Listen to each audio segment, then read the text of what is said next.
Hello, friends and enemies, and welcome to Girls from These Worlds. God, time differences, eh? Whoa.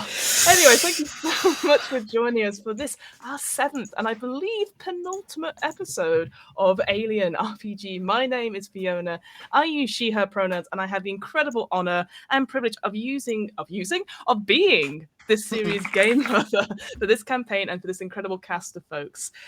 Before I ask our wonderful cast to introduce themselves, let me tell you a bit more about this Alien stuff, and then we'll get right on the road, shall we?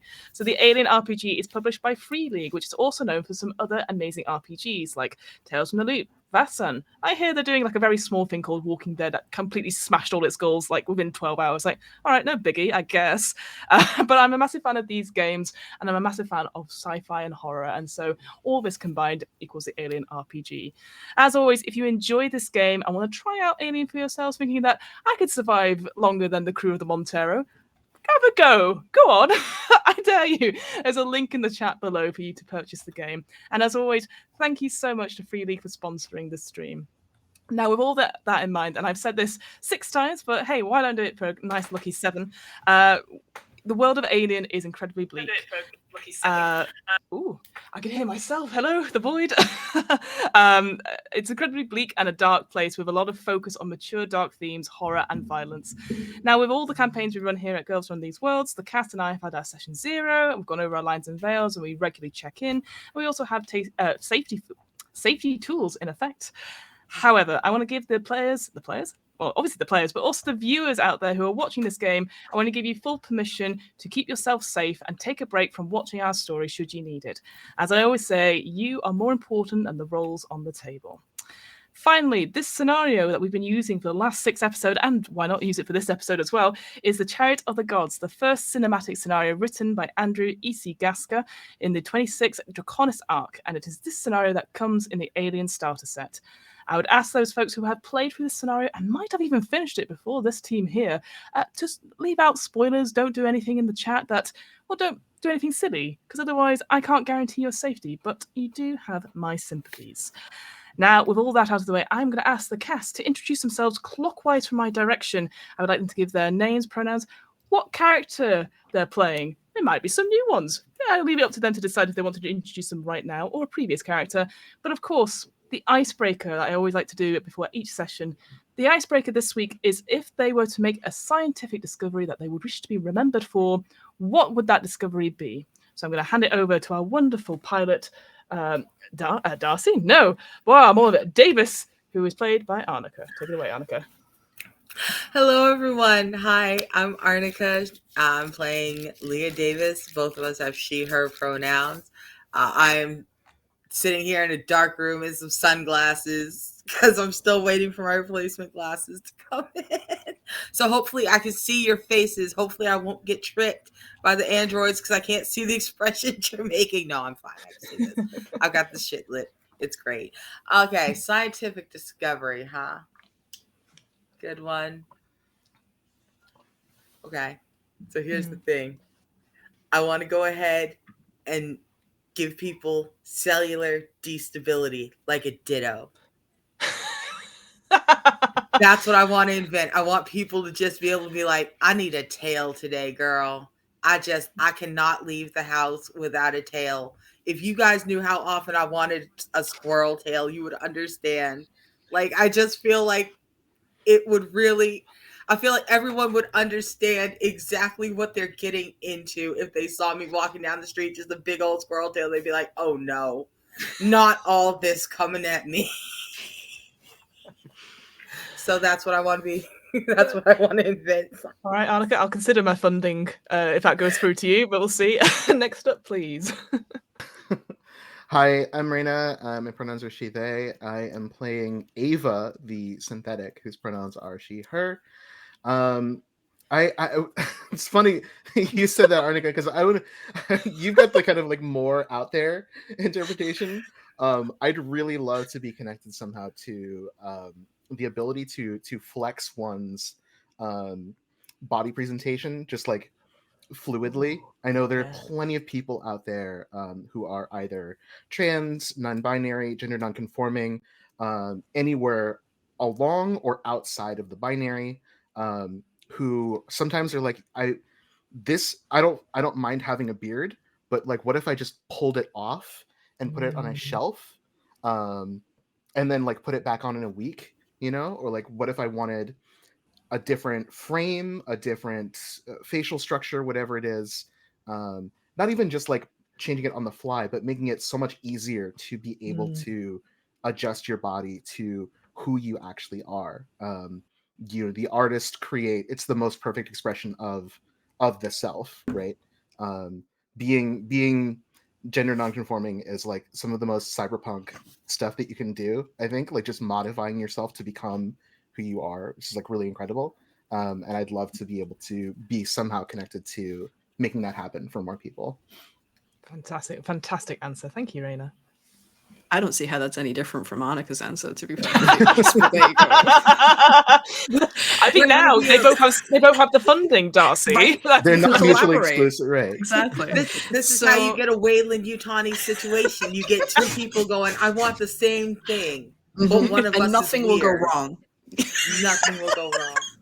Nothing will go wrong. Hey, friends, it's me, Daisy Dazzy. I use she, they pronouns. I used to play Rye, who used she, her pronouns, but she got her head crushed by an awful creature. She gone. So I'm not playing, I'm just here to watch. I'm just here to watch everybody else die horribly. This is probably, I'm maybe stealing somebody else's because this is the obvious one and I think it comes to everybody's minds. Have you ever played Skyrim and you say, I'm going to rest, I'm going to go to sleep right now, and it's going to be for 8 hours continuously, and I'm going to wake up and the thing is going to pop up across my HUD that says, you are well rested. If there is a way to program that into the human brain, I want to find it, and I want to find it now. I'm tired. And it gives you an experience bonus. Yeah, exactly. Even better. Level up in typing shit on the internet. Let's go. Love it. Thank you, Darcy. Hello, I am Maddie. I use she, her pronouns, as does my character Cham. And I would, for my scientific discovery, because I did linguistics for my undergrad, which is completely useless in my adult life, I would love to figure out how language evolved in humans. I think that would be so rad. I was watching a video on Nebula just earlier today, and it just reminded me of all that good nerdy shit that I enjoyed as a student. And like, there's the discussion about whether a universal grammar is programmed into our brains and stuff, and I think that's complete and utter bollocks, but that's fine. And whether other humanoid species like Homo habilis and Homo erectus had the ability to use sign language or even speak, or Neanderthals. So yeah, all that stuff. Just, yeah, anything to do with that would be very cool. That is very cool. Thank you so much, Maddie. Hello, everyone. My name is Aida. My pronouns are she and her. I am playing Captain Miller, whose pronouns are also she and her. She's had a rough couple of hours. This is all the same day, somehow miraculously. Yes, but she's trucking through, shoving down the emotions that totally won't bite her in the ass later. As for scientific discovery, actually had something very similar to what people said, but for different, less profound reasons. I like to backpack in bed. I like to twirl around, but I'd want a scientific discovery to be enabled for everyone that, you know, when you sleep on your side and your arm just gets in the way, just pop it off. You sleep on your stomach, but the datas are in the way, boop, you can put them on your dresser. Just take them off and there they go. Your back is hurting because your legs are like flying a bit too straight, boop, you can take it off for now. And you can put them back in the morning. You can customize, mix and match. I love that. Wow. Yeah, I haven't got an answer for this one. I was going to do something silly, like get like an ever flavored bubble gum or something like that. But now I feel that very silly for thinking about that compared to all these other scientific discoveries. Annika said squirrel tail. Are you sure? I just want to put my boobs away sometimes, okay? Sometimes they're just in the way. Well, hey, if there's a funding body out there, we've got pictures for you. Anyway, thank you, my wonderful Pictures of what again? Yes, indeed. Pitches, not pictures. Oh, yes. Pictures. Pitches, like doing like a pitch to get funding is what I meant. Yeah, like a Pictures. carafe. Yes, like that too. Pictures. I think you need that for these projects. Anyway, before we dive back into our recap, God, we're all in a silly mood tonight. I really like it, but it's usually me. Oh, titties to have like 5G or Wi-Fi. Oh, that'd be great. Like hotspot. Let's talk quickly about the main game mechanic that you'll see coming up in Alien. No, when a character wants to do something that doesn't involve taking off their body parts and there's a little bit of risk, I'm going to ask them to describe what they're doing, say no to them taking off their body parts, and then ask them for a role that combines an attribute and a skill. Adding the levels together means that they will create a dice pool of d6s known as base die, and in most situations they will roll this and they only need one 6 in order to succeed on a task. Simple, straightforward. They've been doing it pretty consistently over the last 6 episodes. However, life on the cutting edge of space is pretty brutal. And this is where the stress mechanic comes in. So when making skill rolls, the characters must add a number of d6 stress die to their dice pool equal to their current stress level. So if they're stress level 2, they add an extra 2 d6 to their pool. If they roll a 1 on one or more of their stress dice, the character risks panicking. And, well, we've seen the results of that. It's not great, to say the least. But naturally, you think the more stressed a character is, the more chance they have of succeeding on difficult tasks, such as shooting things or opening an airlock, etc. But there's also most chance of failing with bad consequences, or panicking, or even dying. Ooh. Players can also push their rolls, grabbing any dice that doesn't show a success and re-rolling them. But this is not without risk, however, because a push roll increases the character's stress level, which they then must include on their next roll. They can push the skill level once unless they have a talent that says otherwise, and they can push any skill rolls except any roll that already contains a 1 on the stress die or on a death roll. The final bit I want to mention, and I always mention this, it's one of the more unique elements of Alien, and that is the personal agendas. So most cinematic scenarios, like the one we're playing, is split up into 3 acts. For each act, our characters have a secret agenda that motivates their choices. Now, I've said to the players that they don't have to carry out this agendas, they can do whatever they like, but if they should follow them, at the end of each act, I will award them a story point for which they can spend for 1 automatic success on a die roll. And I can confirm, because we are in the beginning of Act 3 at the start of this episode, everyone gets a story point for completing their agenda. So congratulations, team. And I will say this, watching back the VODs and listening to the amazing audio logs that have been put out, it's very clear that, more so than others maybe, that people have done their agendas, but I've actually felt like everyone's really worked really hard to doing it. So kudos to our team. Finally, I always mention this, but we've cleared it with the cast, but just so the audience is aware, because we are whittling down our numbers slightly, there is a traitor amongst us. One of the characters isn't who they say they are, and this is a secret android working towards a completely different agenda. They're mimicking the person that they've replaced in our story. Only the traitor and I know who they are, and should they get revealed, their game mechanics will change, but we'll get to that should it ever happen. If it ever happens. Okay, admin out of the way. I'll be ready for our penultimate session, my fine Kronos and Montero crew. Exciting. Okay, so previously on Alien Chariots of the Gods, the crew of the US CSS Montero have intercepted a garbled distress signal from the US CSS Kronos, which has been missing from over 75 years, so 3/4 of a century is what I was meant to say. Since boarding the Kronos as part of a company-mandated salvage mission, the crew has undergone some pretty traumatic changes, most notably the self-destruction of their own ship, the Montero, and the sudden loss of 2 crew members, J.J. Wilson and Kayla Wren.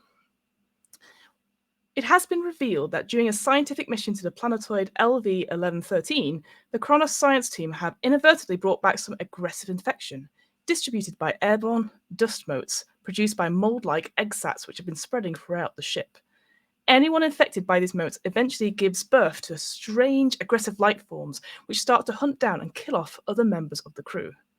In the chaos that broke out, the Kronos left the planet side, stranding the majority of the crew and ejecting its science module in the process.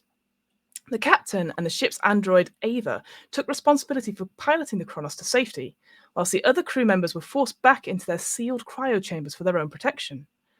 The scientists Cooper and Flynn came up with their own cure that would neutralize the spore growth inside the infected individuals and managed to inoculate everyone present in the cryochambers before entering hypersleep. However, after discovering Cooper himself did not take his own inoculation, some doubt has been cast upon how well this cure works. After bringing the Kronos' main systems back online, the team has noted that extensive repairs would be required in order for the Kronos to fly under her own power again. They've already repaired and cleaned the air ventilation systems, and now the focus had turned to two other important areas: the engines themselves and the communication array. Both of these would require a spacewalk on the external side of the ship. Captain Miller and Davis could not find a trace of the company agent Clayton on the ship, but managed to track her signal to be outside. Sensing that Clayton knew more than she was letting on and was an immediate threat to her team, Captain Miller indicated to Cham, Rye, and Ava that they should terminate her and any monsters they come across whilst attempting to fix the ship. Miller made the decision to also release the remaining Kronos crew members from quarantine: Johns, the ship's XO, Reed, and Flynn.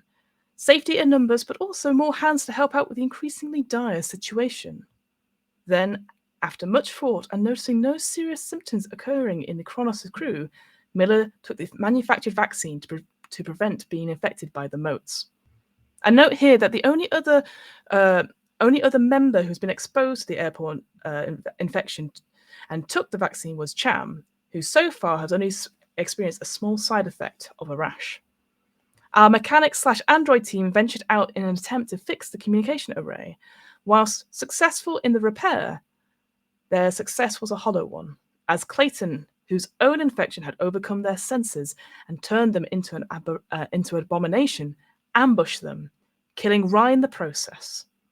Ava and Cham only just managed to make it back inside the ship, leaving what remained of Clayton and the remains of Rye outside. Now the surviving crew is on the hunt to find more vaccines, with Miller, Ava, Flynn, and Reed heading towards one of the science labs, and Cham, Davis, and Johns remaining in the bridge. We left our vaccine hunting crew outside Science Lab number 1, preparing to head in, and they had just noticed an overwhelming stench of death emitting from one of the rooms. Whilst in the bridge, another notification had popped up on the now mended communication sensors, indicating a nearby ship had appeared right outside the Kronos.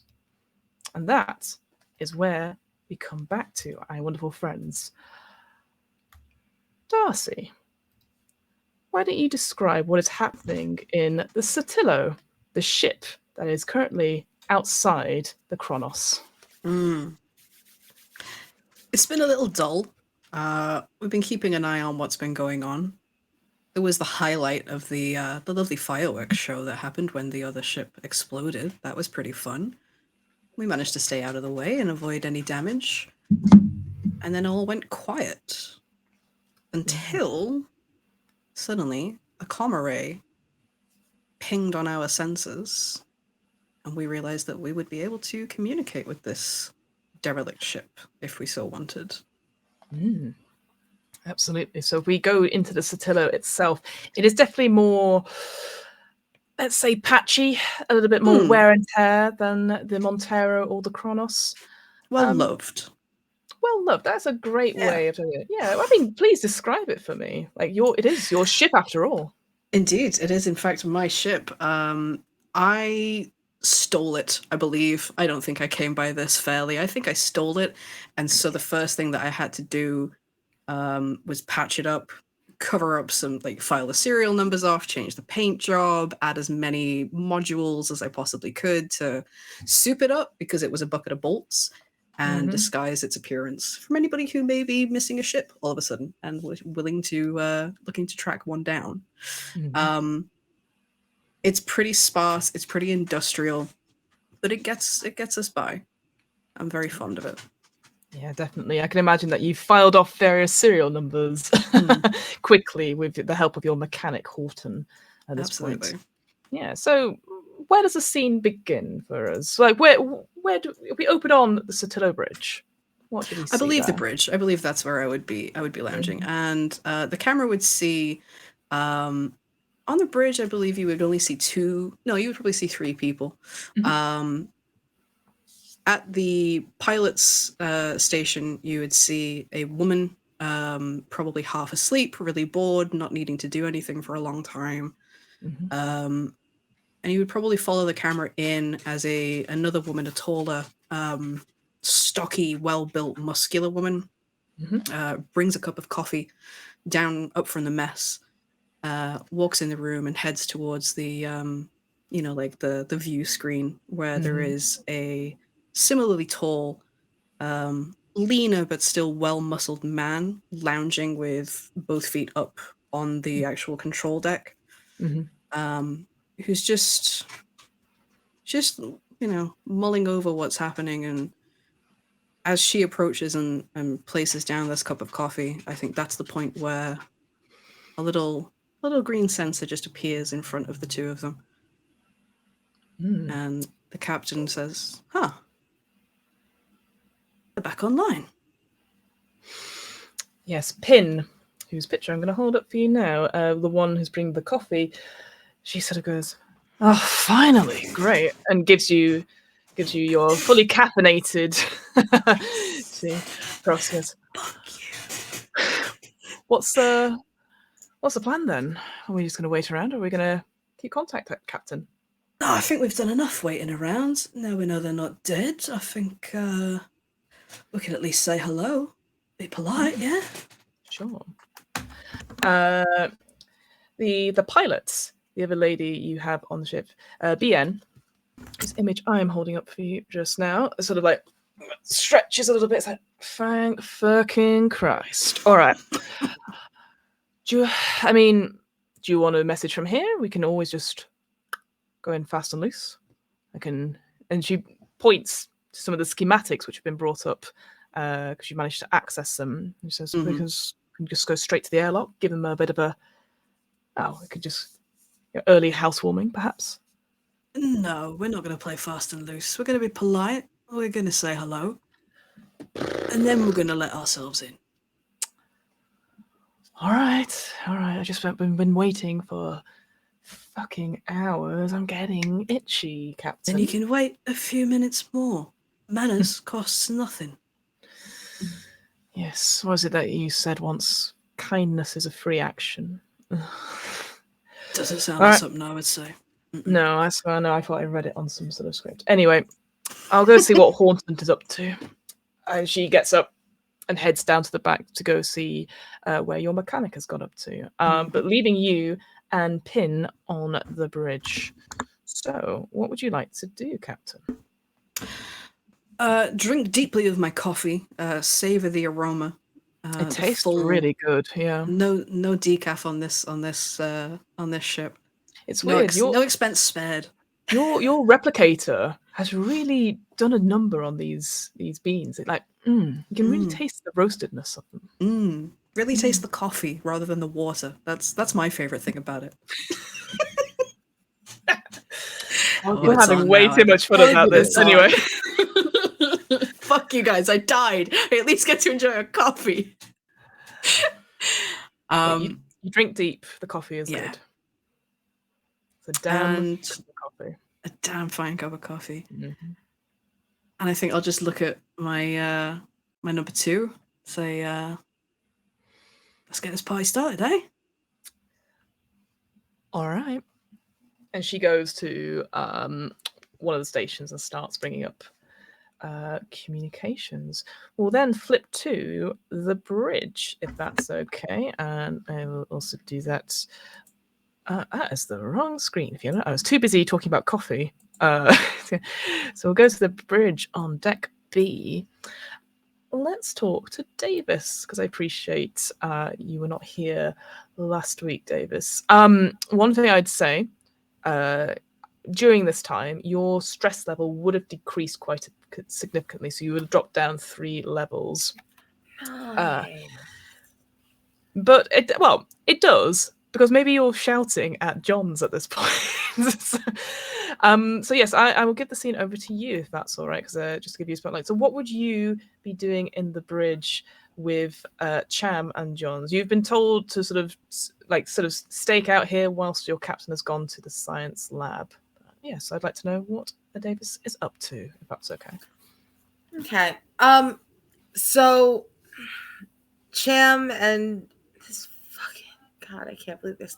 I can't believe they stuck me with this fucking He not weirdly came crying ass Prince John. No. He just sort of sidles in about after 10 minutes after you get here, and he sort of looks at you very sheepishly and probably doesn't make too much eye contact with you. I have literally sent him to a corner. I cannot even look at him right now. You know what? Rye is gone, and fucking wet ass Prince John is here. The lion the crying lion from Robin Hood with the fox is taking up space on my bridge, because this is my bridge now. Until Miller gets back, this is my bridge. It will be the Space Tigers bridge before I let it be John's bridge again. It's fine. You know what? I'm fine. I got this. I'm kind of futzing around at the pilot stations, taking a look, because Cham and Rye had earlier managed to, we left them here with Ava, and they worked some miracles. These are really sturdy functional bypasses. And so I happened to be looking at them when the comm station, which was broken the last time I was in here, but I believe they repaired it, correct? Yes, so the reason it was broken was because of the satellite was had been sort of through some sort of meteor storm or something like that, I believe. But yes, it is now fixed, and a call comes through. I'm not facing it when it pings, so it scares the shit out of me. Oh, absolutely. As an aside, Johnson goes sit down, and as you're sort of blathering away at him, he sort of quietly goes, "My name's Albert." But then does exactly what you say. And before the call comes through, I just want to check in with Cham. Cham, what are you doing in the bridge at this point? I think that Cham is noticing that the rash that she's been dealing with is starting to get somewhat unbearable. It's extending like across arms, legs, and she's trying to like scratch through the material of the suit, but it's obviously the material's quite thick, so it's not really doing much to actually itch anything. It actually makes it worse. Yeah. It can't even get through. It just sort of aggravates it more. Yeah, and I think she's also realizing that this isn't one of your, oh, I'm just a bit stressed migraines. This is something a bit more hefty. Yeah. But I don't think she knows how to bring it up to Davis, especially with John's there. And so she's just kind of keeping quiet and trying to just power through for the moment. Yeah, that makes sense. It's weird, that pain in your head is like right there in the center. And it just, you've never experienced anything like that before. But yes, there is a ping as somebody is hailing the Kronos.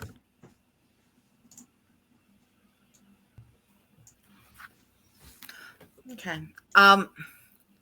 So when the ping goes off and startles Davis, she, kind of jumps a little bit, whips around, scans and sees that the comm station is blinking. I have the corner I sent John to, because I've got my map up too. I sent him over to the corner by Pilot Station 2 because I was standing by Pilot Station 1. Yep. So I'm going to go down to the comm station right by the door, and I'm going to open channel, and before anyone says anything, I will say, unidentified vessel. We are the Kronos is under quarantine. Do not come any closer. Do not dock. The Kronos is under quarantine. Well, good afternoon to you as well. Sounds like you're having a hell of a time. We are fucking ass deep in bodies. Don't come here unless you want to be some of them. Far be it from me to interrupt whatever you class as recreational time, but I've been watching what's been going on for a while there, USCSS Kronos, and I think it's about time that somebody intervened. You seem to be in a world of hurt.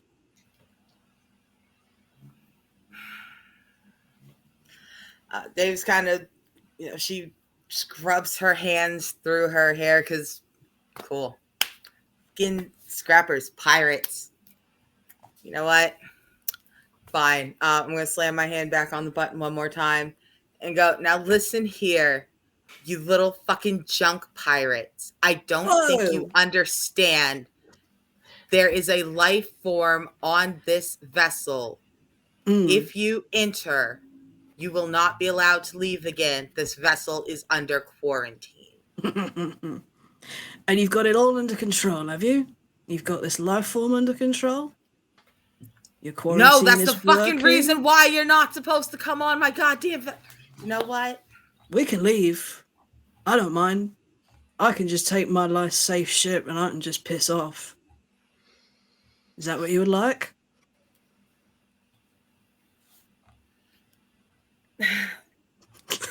Darcy has to pick a new character.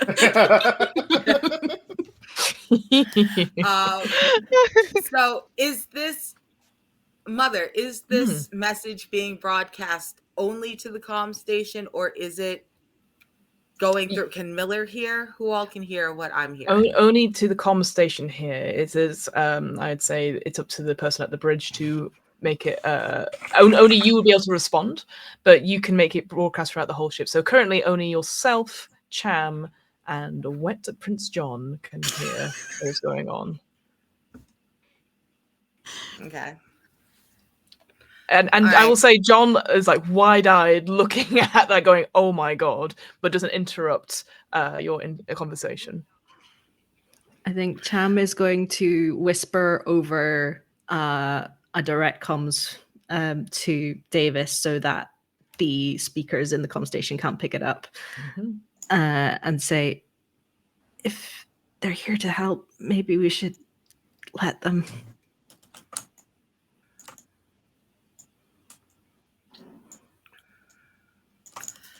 Davis is going to take a deep breath, kind of look over at Sham,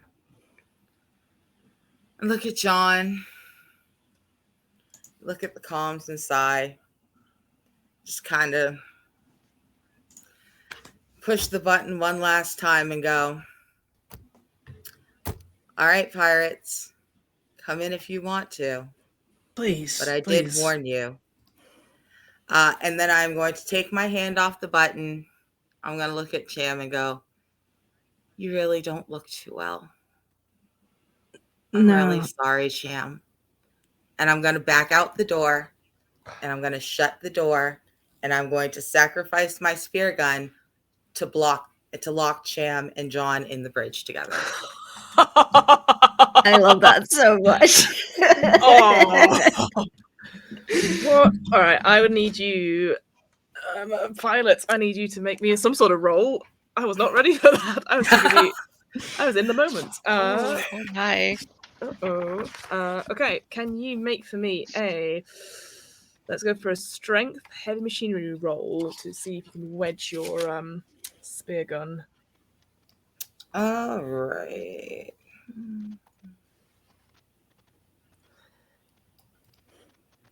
And with my stress. Yeah. How much stress do you have, Annika?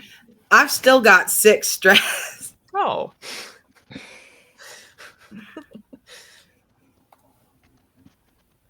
All right.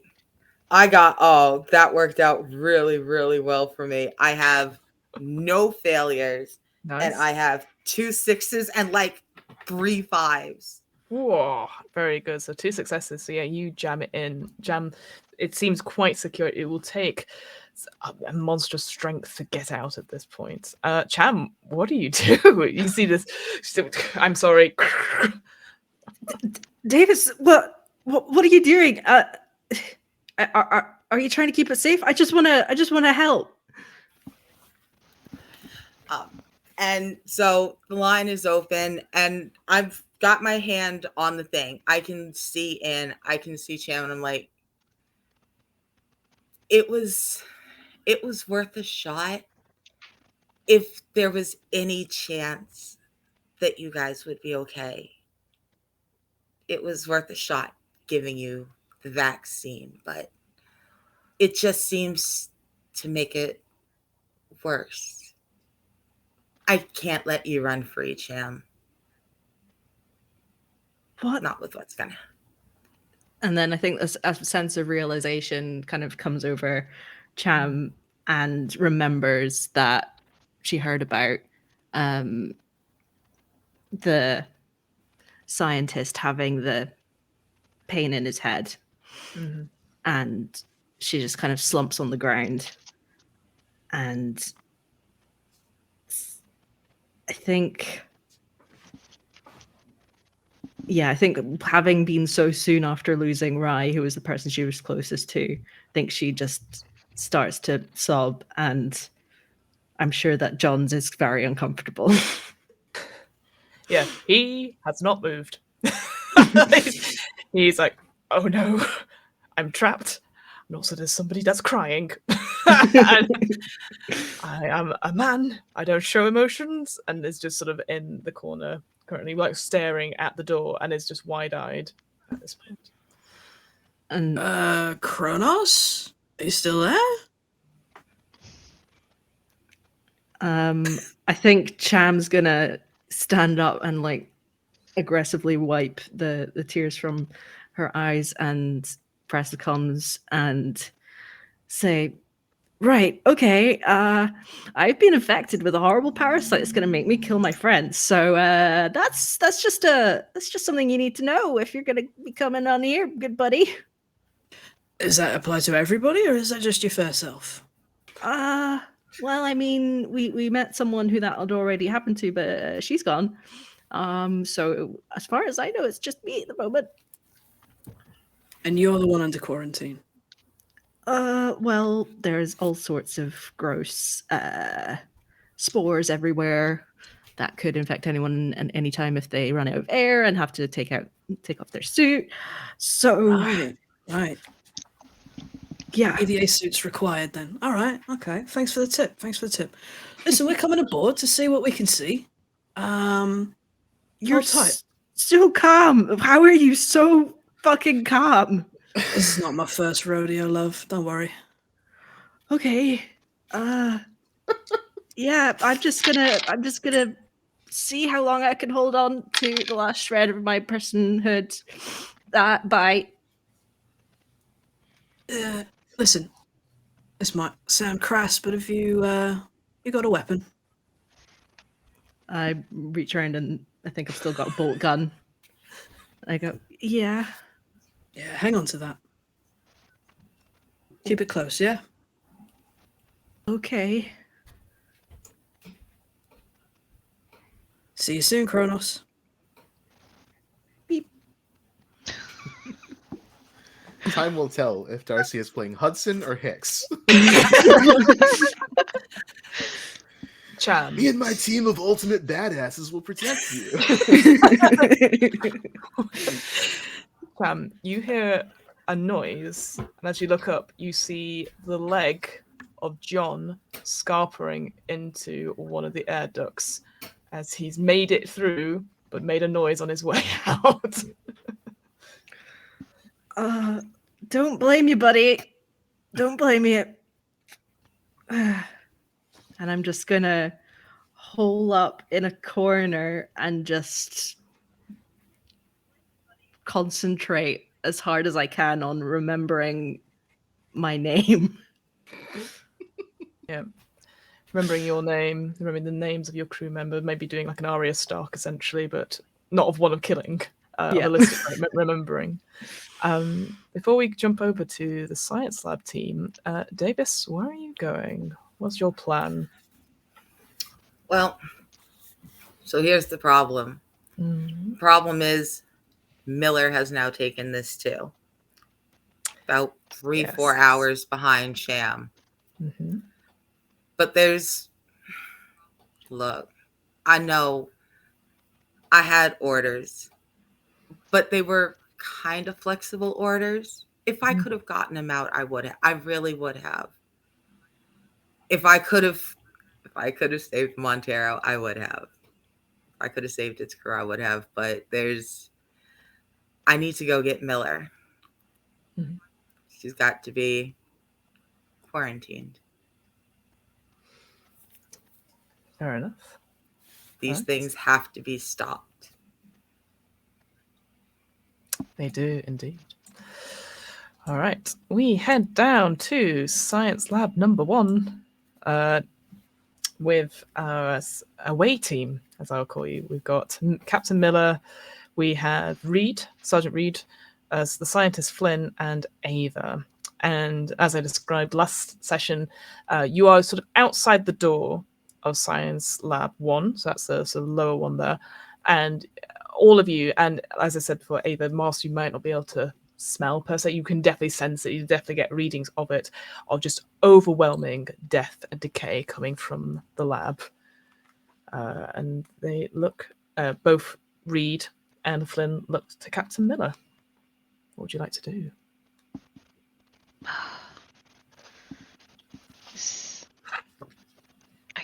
I can't even imagine what it must have been like in those last few minutes before you all got to safety and to sleep. Jesus fucking Christ.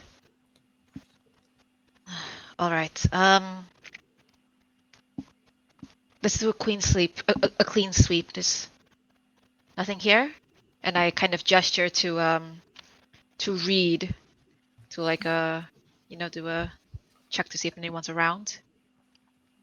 So currently you're in the science sector corridor. So obviously does a quick sweep looking up, checks around an air duct that is nearby, and sort of says, "Looks clean. Do you wish? All right. Do you want me to go in, or do you want to hang back?" Let me go ahead. Ava. All right. But we have your 6. Don't worry about me, Captain. I'm here to protect everyone. You need to be in one piece to do that. I'll do my best. I'm already missing a few. A little bit more won't hurt. All right. So, Ava, you sort of go up to the door, and there's obviously as with all doors on a Chronos, there's a button to push it open. I guess you do that, just making sure. Tap, yep. Tap it in, yep. You always have to check, because players will be like, "No, I didn't say that," and just wanted to make sure. So I don't do anything, right? Yeah, I stand here. I get No out one's my allowed 10-foot in. pole and I Yes. Open the door. Absolutely. So the lights in Science Lab 1 are flickering, and that stench, like a wave, like rolls over you all. And in the middle of this room is a pile of bones, like gnawed, like almost clean. It's the whiteness sort of like is like almost shiny. In this lab, the main sort of area of it, there is a closed decontamination area. And under the decon hood is a perfectly preserved metallic urn that we've seen so much of in the last couple of sessions. To one side, there is a malfunctioning deep cold freezer with a smashed glass door with 4 more of these urns inside it. An ooze, like a horrible black tar-like ooze, has seeped out from them and has formed congealed pools on the floor. And again, strange fungal nodes have grown all around this room and on the urns and in the pools. Firstly, everyone's stress level who can take stress goes up, so that includes Reed and Flynn, who are like, "Oh god." Most importantly for you, Ava, sitting half submerged in a pool of the black ghoul on the floor is the emergency key card, which you know is when you dropped here after being attacked. And you know this key card will let you access the mother mainframe. My God. But our lives are worth less than this fucking goo. This is awful. I checked my pockets to look at that vial I had picked up earlier.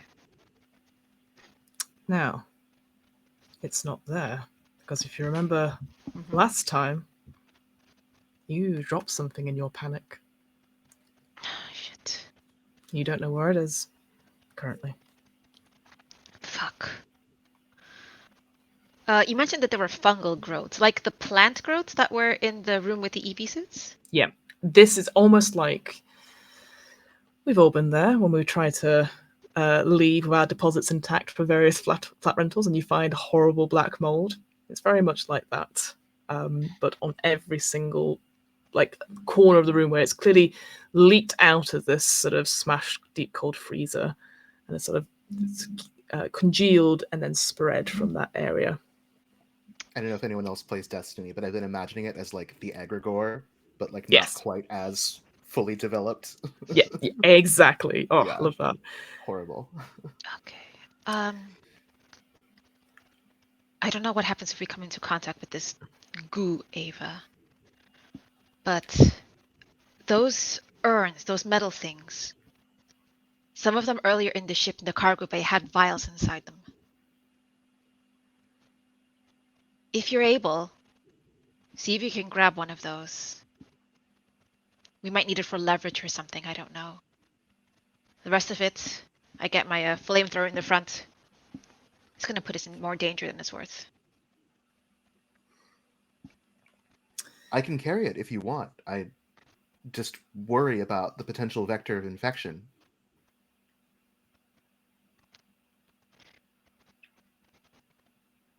You sure to just stepping in that shit is... Flynn was with us, right? Flynn is still with you, yeah. What happens if organics come in contact with that? And I point to the goo.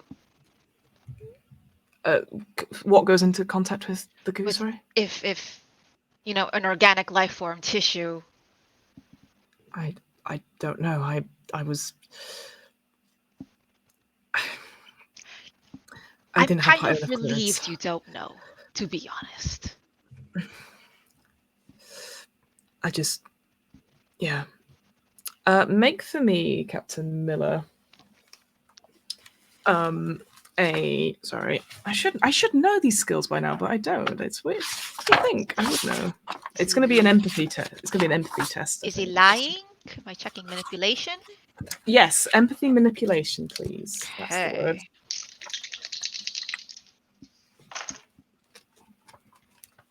One success, and now stress die. It's a lot of stress. Mm-hmm.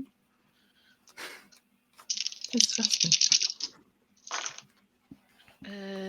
Total 2 successes. 2 successes. He is hiding something from you, Captain Miller. He knows more than he's letting on. I mean, we can perform science right now, and I sort of just kind of wave my arm towards Flynn, as if I was almost going to like push him forward, but there's no force behind it. Just kind of my arm. Yeah, he freaks out. Like he goes, no, please. Why and what happens? It wasn't my fault. It wasn't my fault. Okay, Cooper, he said he's worked on vaccines before. He said you have to take a slight like you take the infection, you take the virus and you dilute it and stuff, and that's how you make the antibodies.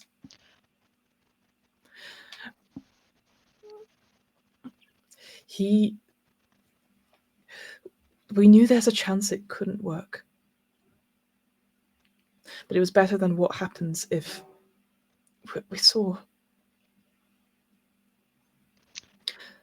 And I am looking at someone who should be buying a lottery ticket and scratch offs once they get to a station, right?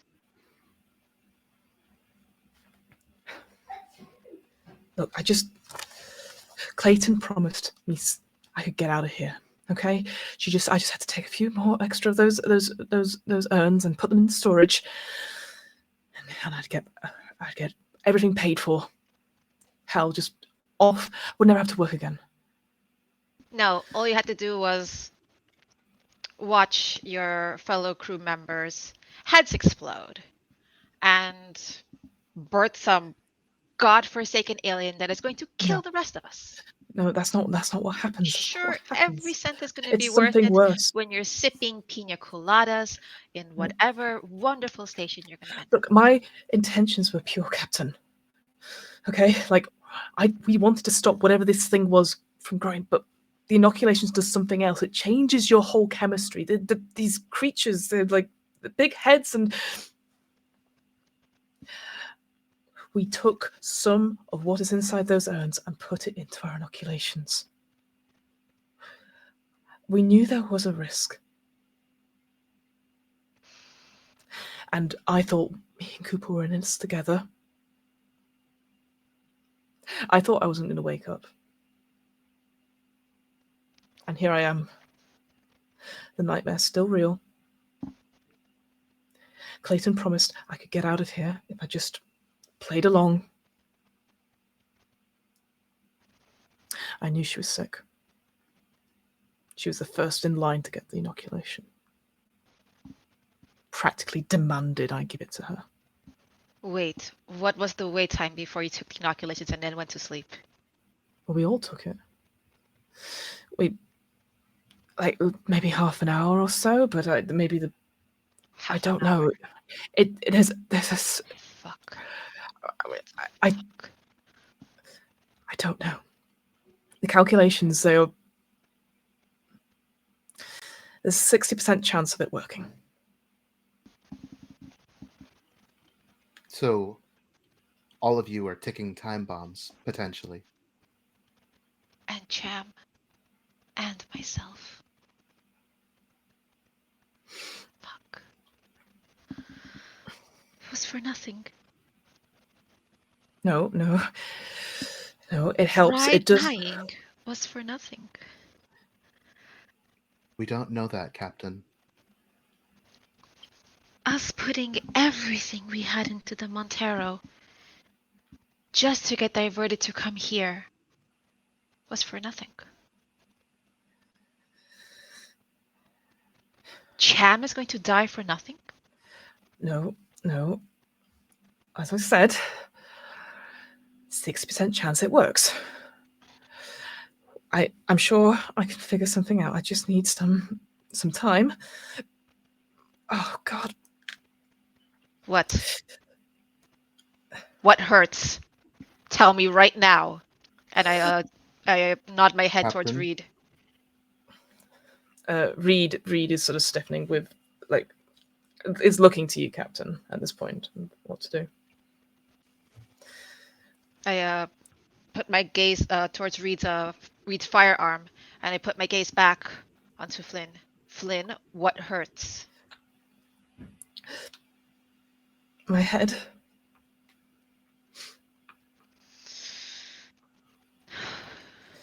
There's a storage room. Go in there now. Now. But you can't be serious. Please, Captain, I'm Heading telling you. passes will come back for you. If not, into there and points, and this whole room is covered in the black goo. It's covered in everything. I want us to throw you over so you don't have to touch it.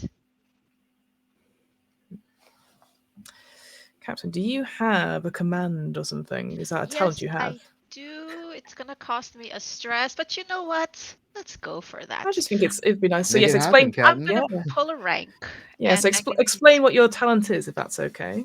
My talent is yelling at people, and I get to use a command skill to order non-officer PCs and NPCs around, so long as they belong to the same organization. Flynn is an employee of Wayland Yutani, as am I, to follow my orders or perform a specific action. I'd like to order Flynn to whatever risk he perceives he's having to get his ass into that storage room across the dangerous lethal goo. All right. So is that an opposed roll, or is it? I roll command against the target's manipulation. Okay. So yes, so it's empathy command, I believe. Sorry, I keep putting Yeah. the book down. Thank you. Yes. So your empathy command. I'm empathy manipulation. And I roll stress for this as well, of course. Correct. Yes. So many dice, la la la la la. Whew. Oh, much better. 2 successes. Oh, I At least also this got cost 2 me successes. Ooh. stress. Is there I also got 2 anything else? successes. But you can always push your roll. If successful, the target must follow your order. So this did not gain success. It's currently a tie, but NPCs can't push their rolls, whereas you can. Can I use a story point for one more success? Ooh, of course you can. Bam! Damn! Why do I give you things that you use instantly? Damn, it's like you're paying attention or something. Okay, so yes, so your 3 successes against his 2 means you successfully command Get Flynn to... into the storage now! And I pull out one icon. Yep. Okay. Oh, your incinerator unit, right? Yeah. You got the flamethrower. Yeah. And he goes, okay. And he slowly turns around. And you can see actually at the back of his head now a horrible sort of red-like rash extending from his hairline all the way down past his lab coat. This is like very clearly visible. You can see it. Yeah. It's like, I'm just saying, like Miller figures like something's about to pop out of his head. This is not a sunburn or something shit. I mean, it looks like a very bad rash. What do you do, Safety Miller? off. He slowly starts walking into the science lab. Ava, at this point, I need you to do for me a Faster. A wits observation check, I'd please. love to. Yeah. You have no stress because you're an android, but you can't push the roll. I can't push, which is unfortunate because I have no successes Oh, on all 7 of my dice. that's fair enough. And I'm going to save my story point. You're just like, point. Yeah. All right. So, yeah. So Flynn goes in carefully, very slowly, like properly. Again, if the camera was sort of focusing on his feet, he's carefully maneuvering his feet around the sort of modules and the black goo. Move!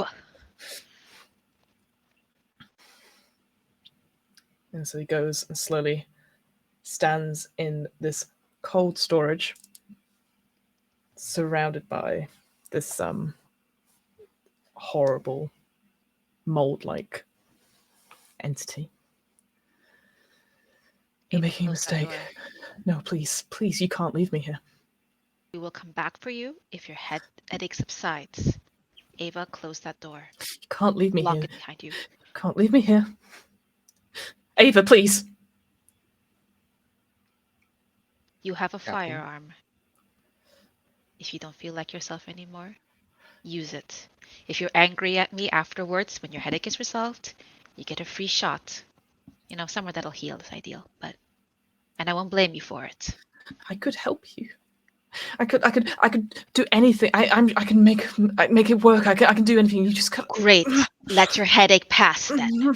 Ava, close that door. Ava, please.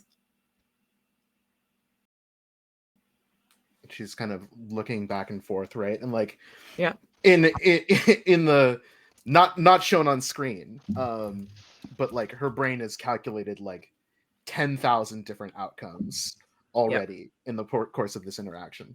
And I think there's like this back and forth, and like the camera maybe jumps between both of your mouths as you're like demanding like Ava, right? And I think she just walks calmly over to the door and like starts to shut it and says, "I'm sorry, doctor. Risk assessment. You pose the greatest threat to the crew right now. Ava. And if it turns out that you are well, you'll be able to assist us. But I can't endanger the further safety of the rest of the crew. Please, Ava. Be well, Flynn.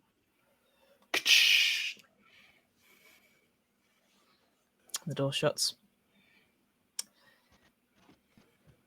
Everyone's stress level goes up.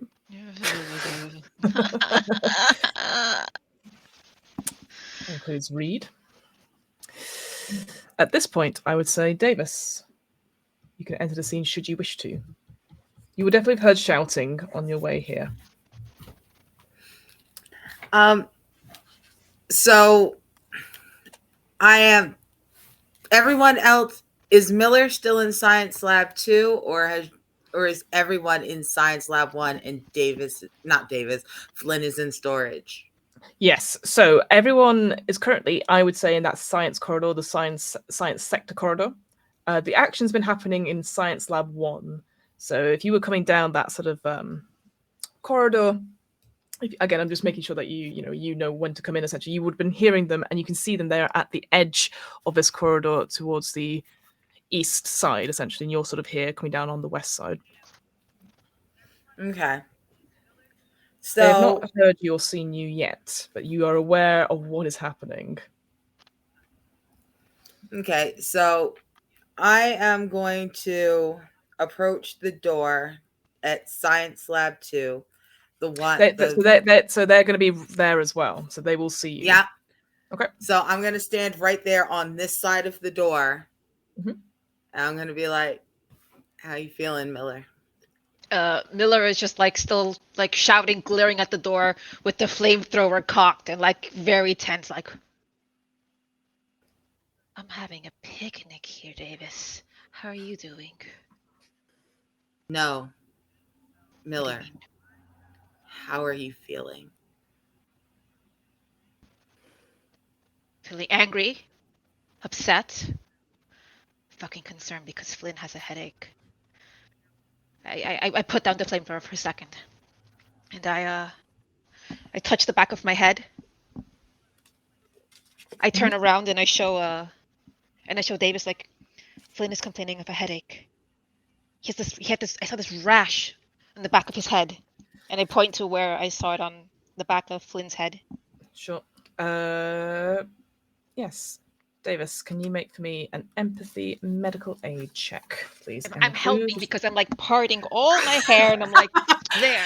Okay, you're getting an extra D6 from Captain, who is cooperating. Weirdly, after all this time, everyone tries to cooperate with Miller, and she says no, and now it's the other way around.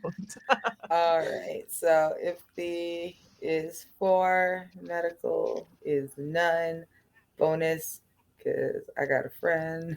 Yep, you got a friend helping you And out. then your stress dice on this one? Yeah. Correct. Yes, please. All right. I need to de-stress.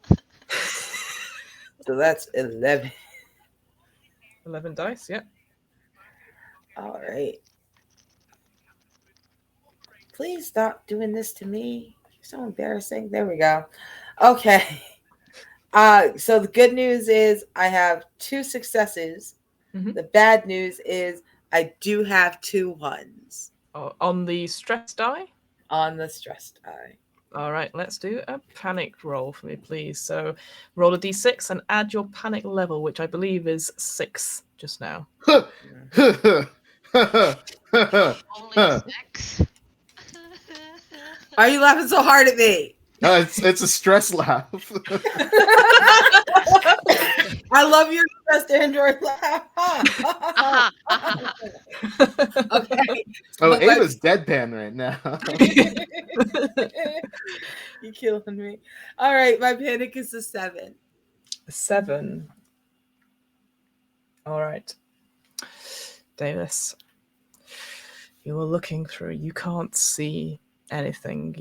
Quick summary of the back of Miller's head and the way she's looking. She's not sweating. She's not complaining of headache. She's clearly under some stress. The back of her head, no rash that you can see, but your hand starts to go. You are nervously twitching. So your stress level goes up and everyone else's stress level goes up. So that includes you, Captain. Yeah, you are like, your fingers are twitching at the back of your head as you're lifting up your hair. So that see, and you can sense that Reed is tightening her grip on her weapon, but is just looking between you both. And Ava is cool as a cucumber. She doesn't get stressed. Okay. And so the back of Miller's head, everything looks cool from here, which is good. I'm just gonna kind of run my hands through my hair, shake it, laugh, and be like, right now you look okay. What about her? Check her. I'm point to Reed. To Reed. Reed, turn around. Reed. Show me the back of your head. Why, Captain?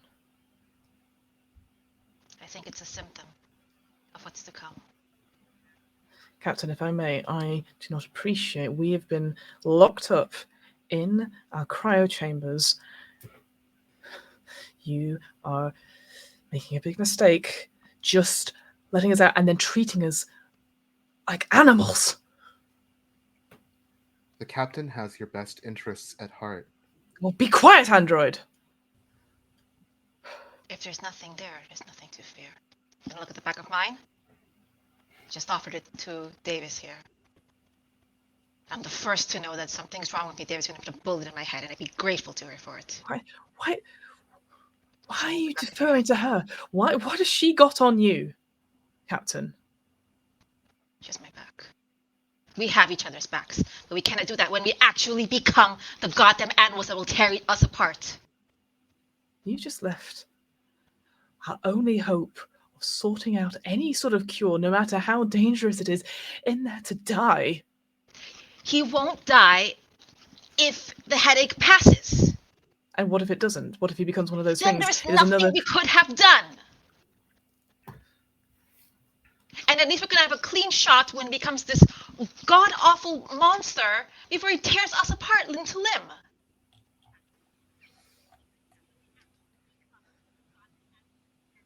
Reed, please. I already offered him a bullet in me if I'm wrong. You want to take another one?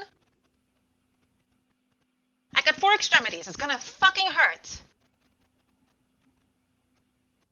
All right. And she doesn't turn around, but she grabs the side of her collar and shows you a horrible, deep, dark red rash.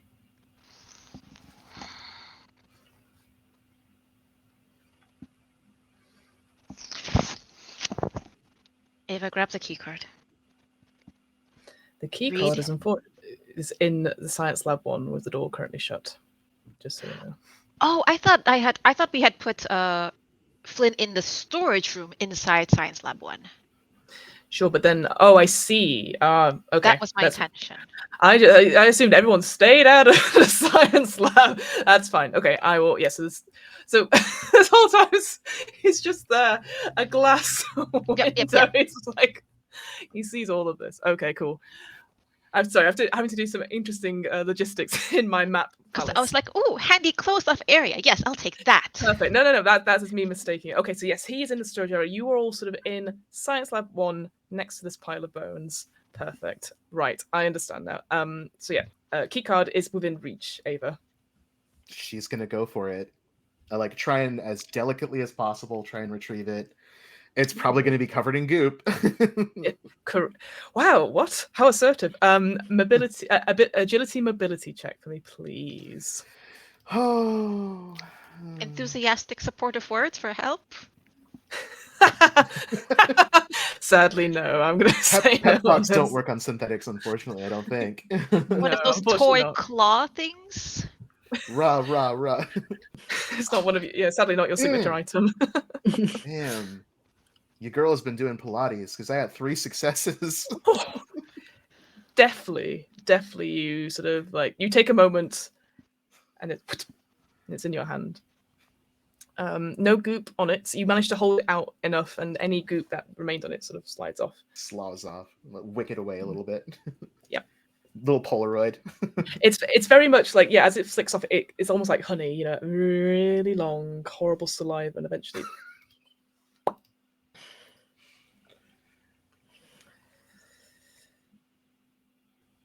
Read. You're gonna put me in there with him as well. Do you want to go out a human or a monster? I've seen what monsters look like, Captain. If the rash passes, you'll be fine. We could put you in a different room.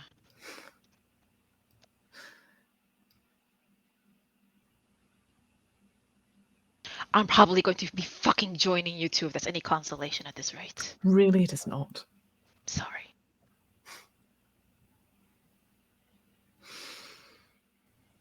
She turns around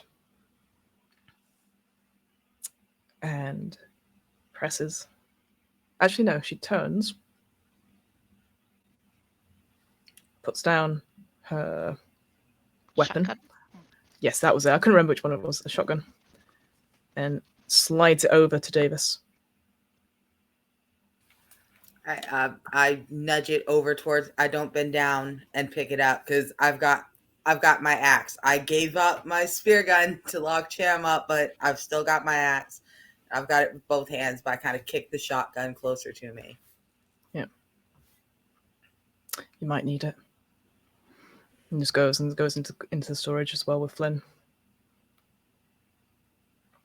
We'll be back for you if you're yourselves. That's what the last captain said. And look what that ended. Look where she ended up. And at this point, Reed points to the pile of bones. And as you look, you can see on one of the corpses, on one of the sort of like piles of bones. It's very weird. These bones, some of them, they don't really match human anatomy per se. Some of them are long, elongated, like arms and forelimbs and stuff, but like in bits. But there is an unmistakable, like, part of a jacket with epaulets on, indicating a high-ranking officer's jacket.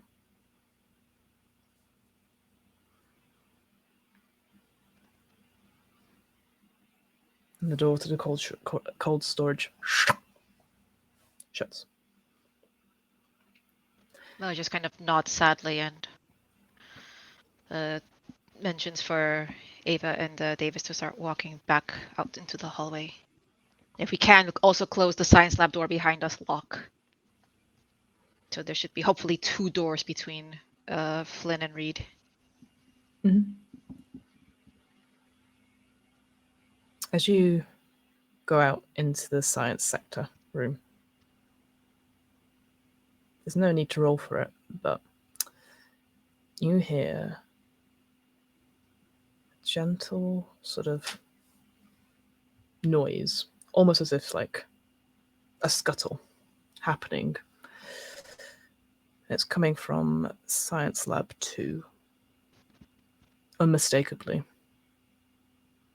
And we're going to take a break there, because I know we've run over time. Thank you so much for joining us for this. A very exciting part into Act 3 of Alien Charity of the Gods. Please take a break, go get some water, go get a cup of tea. I know us British folks will do.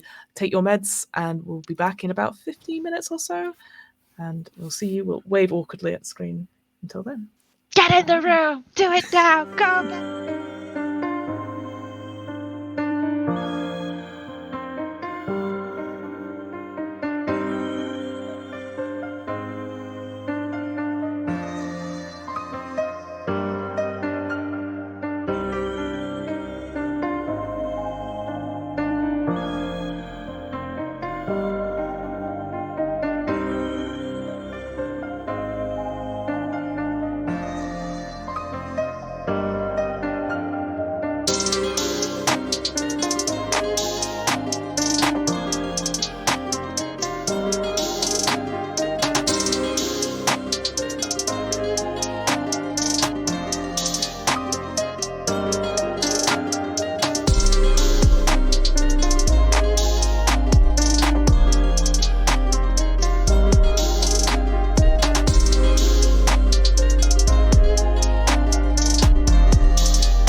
I can guarantee you've never heard a story of an adventuring party like mine before. This story is filled to the brim with mysteries, wanderlust, intrigue, very questionable deeds, impromptu experiences, violence, love, magic, and of course, luck. Lady Luck was always tilted in our favor, even when things were dire. This is a story of how the world learned of our name.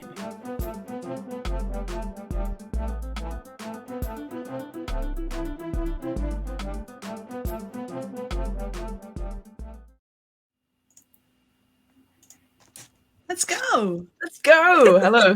I was just there going, I'm just off of my own screensaver mode. That's what happens during the break, folks. Everyone goes away and I just stay here. Like very, very aggressively going, good. But welcome back. The android powers down. We see you. Yes, exactly. I am in standby mode. But yes, welcome back to part 2 of our 7th session, our penultimate session of Alien Chariot of the Gods. Let's flip back to the Sotillo.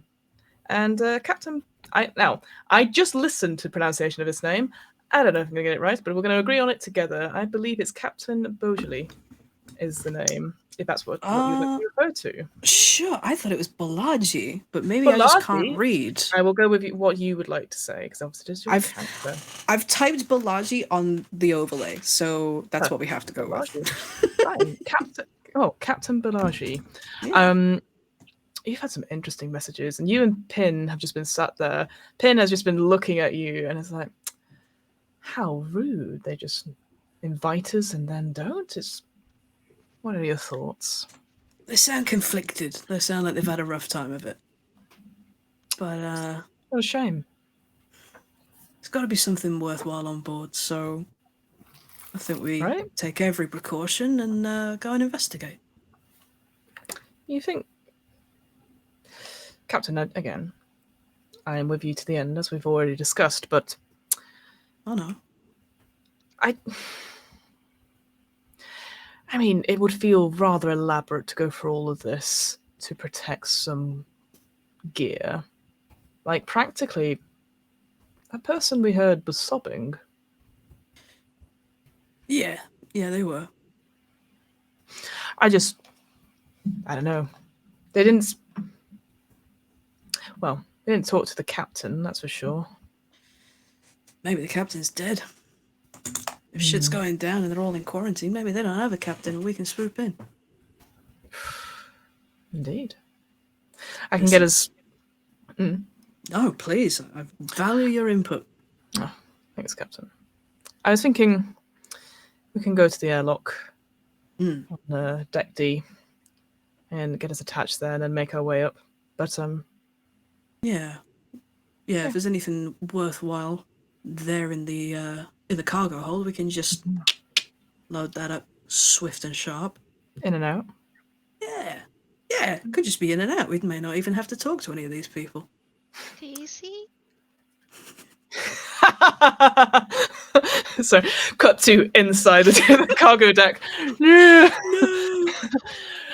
A very static cargo lifter on its side with the face of a cow. That's how I imagine it now. I mean, Captain, in and out.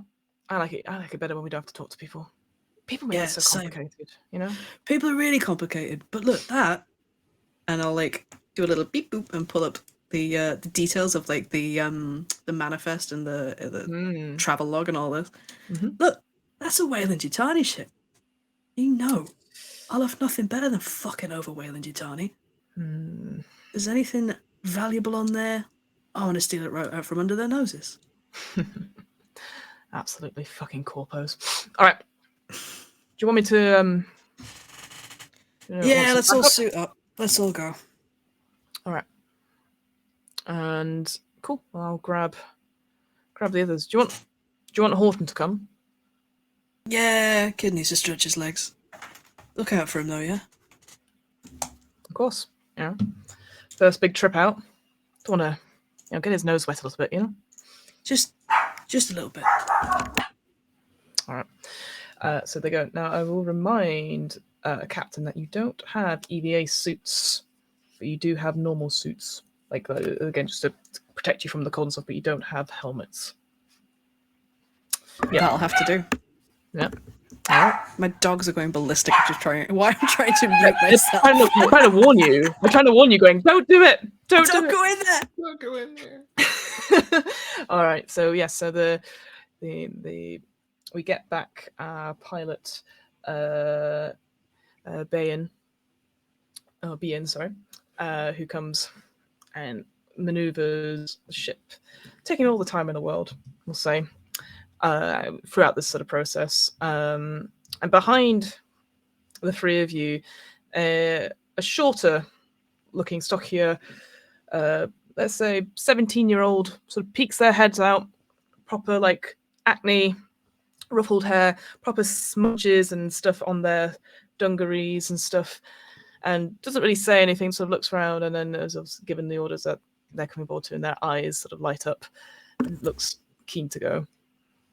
And I'm up from my seat now. It's go time. Neck back the rest of the coffee and just walk over and put one hand on Horton's shoulder, and stoop a little. Imagine Balaji's a really tall guy. Stoop a little to look Horton in the eye. Say, all right, kid, enjoy. Keep your eyes out. And if myself or Pin gives you a single word of command, you do exactly what we say. All right? Yeah, understood. Good lad. I'll chuck him on the chin. Yeah. And he looks excited at the chance of doing an away mission and not being left behind. Let's switch over. Again, we go from the bottom of the ship to deck B again. We'll go to the bridge. Hello, Cham. Is it me you're looking for? That's what's Cham up to? I think that Cham's mind is starting to swim and thoughts are becoming confused and meld together. But the one constant is that she's becoming angry. She's angry that she's trapped. She's angry that her one attempt to have a family has failed. She's angry at her parents for leaving her alone for so long while they were trying to scrape any bit of money together to live off of. She's, just moments from her life that she regrets or she feels wronged by are just flashing through. And I think at this point, as the thoughts become more and more muddled and just resolve into that pure anger, I would like to hand control of Cham over to the game mother. That's very kind, thank you. We'll see. The sobbing stops. It quietens down.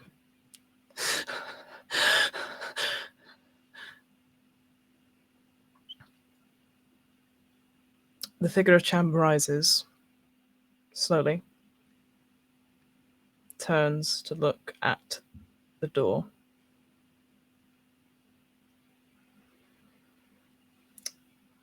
What I would like you to do, Maddie, if that's all right, I'd like you to roll for me a strength. I think you can roll a strength heavy machinery check, but obviously you no longer have stress. So just roll that for me. That's No okay. worries. I because in my new form I have increased strength, I'm rolling 11 dice total. Oh.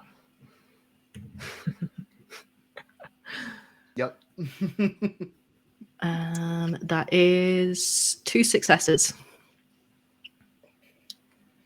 The figure of Cham starts to beat rhythmically on the door. And you start to see as her hands start to scratch, the limbs now elongated. A dent starts to appear where the doors were sort of intersected, and eventually the spear gun falls out. And we just turn to two translucent hands gripping the door, pulling it. A huge amount of strength. As the doors open, and a horrible animal-like scream echoes from the bridge. Let's cut now to the science labs. This will be moments before this happens. So we have Ava, we have Davis, we have Miller. At this point, you have heard scuffling, as almost something is moving about in Science Lab 2 next to you. The door is shut currently. What would you like to do? Miller would like to put her back to the wall next to the door before wanting to peek in and have her flamethrower ready.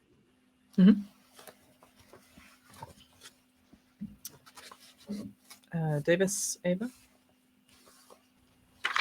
Wait, I want to see what happens to Miller. I'm not engaging. If you're going to one side of the door, then Ava's on the other side, I think, holding Cool. the And serious pistol. And Davis is not in this Okay. corridor anymore. And is Right. not No, appearing in the scene. I have Yeah.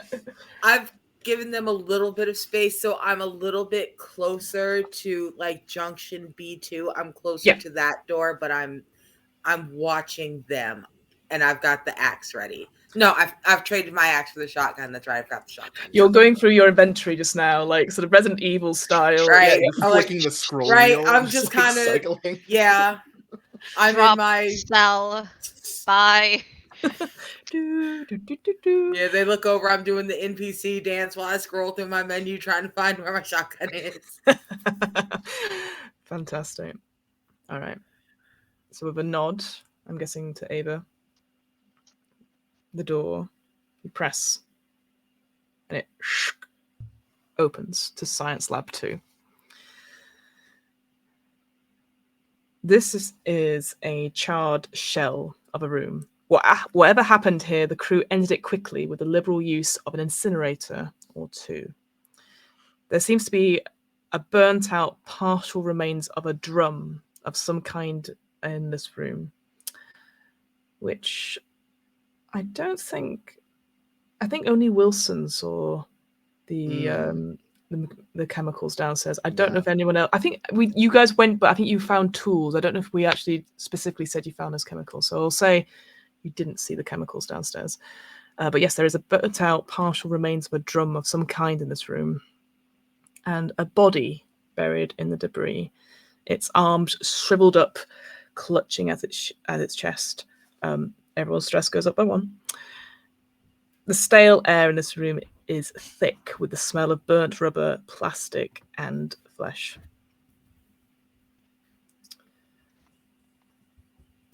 What would you guys like to do? Do we see the source of that sound? Ooh, make for me a wits observation check, Captain Miller. And the same for you, Ava. I would say, Davis, you're a little bit too far away from the door. 1 success. One One success. Let me roll my 10 stress. Ooh. 10. I'm maxed. I'm not doing good. 8. Please don't die of a heart attack right here.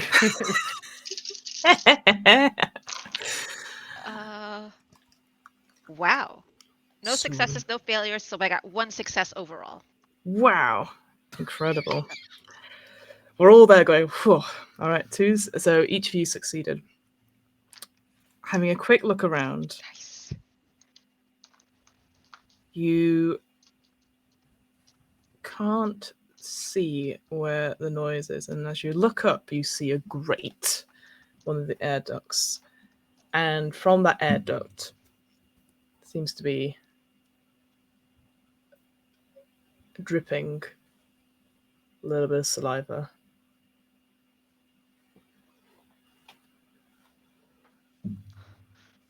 Captain.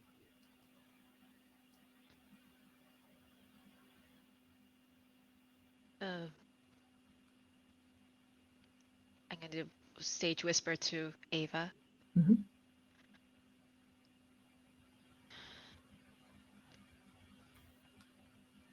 I'm going to fire my flamethrower. We're going to shut this door. And we're going to book it out of this part of the ship. On my mark. And I do the cool hand signals behind my back to Davis, saying that we're going to go. Yeah, absolutely. Davis, you would read this. You're very. You're not going to make dexterity checks or whatever. Like, Got it. yeah. All right. So You have eyes. I have eyes too. Yes. All the eyes. Hands, labyrinth eyes. Got this. Let's go. Okay. So Captain Miller. So my question to you. So you're going in to use the incinerator. Yes, from the doorway. Mm-hmm. My intention is Yes. how to please, yeah. succeed with that is to door open, fire, door close, book it. So you're trying to fire the grate, correct? Yes, the ceiling because you managed the saliva dripping. Yes, perfect. That's what I thought you were doing. I just, in case you were, I don't know. I wanted to hang a piñata and Yes. invite all the quinceañeras assistants over. Absolutely. Okay, let's do it. Let's do a agility ranged combat with your incinerator. Okay. Regular dice. 1 success. Nice. Aside. A million other dice.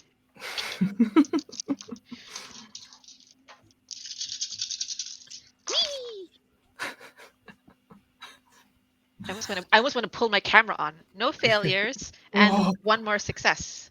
Oh, that's 2 2 successes. Fantastic. I am just gonna. I want to look up your weapon because have you got the stats for your weapon? The incinerator unit, yes. It has a bonus of 0 and a basic damage of 2 with a fire intensity rating of 9. Perfect. Okay, so you hit twice. So you can spend that sort of extra success to do another sort of redo the damage. There'll be 4 damage currently, but you do need to roll for me 9 dice and tell me how many 6s you get.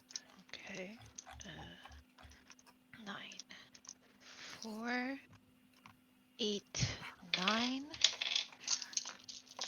Because essentially fire is measured in intensity, so this is quite an intense bit of flame that's sort of damaging all the things. I just need to know. Sub out one of my die for the llama die. Oh, well, that's worked out so well for us so far. Yeah, now wait a minute. I remember last week I was watching. Hold on. Yeah, but if the purpose of the llama die is to kill things, then it works very, very well. Yeah, we need to know exactly what number was on the llama die, just so we know. There's the llama. Yeah. And 2 6s, 2 successes. 2 6s. All right, so that's 4. All reliable llama. I also need to make a roll now, don't I? Yes. You don't have to. Don't have to. I keep bother putting my dice like neatly into rows. I'm just going to. Sorry. I need to look up one thing. Kablamo. So Yes. I imagine that before I do this, I kind of turn back to Davis, even though I had given the hand signal, Mm-hmm. and I stage whisper over to Davis and I say, 60% success rate.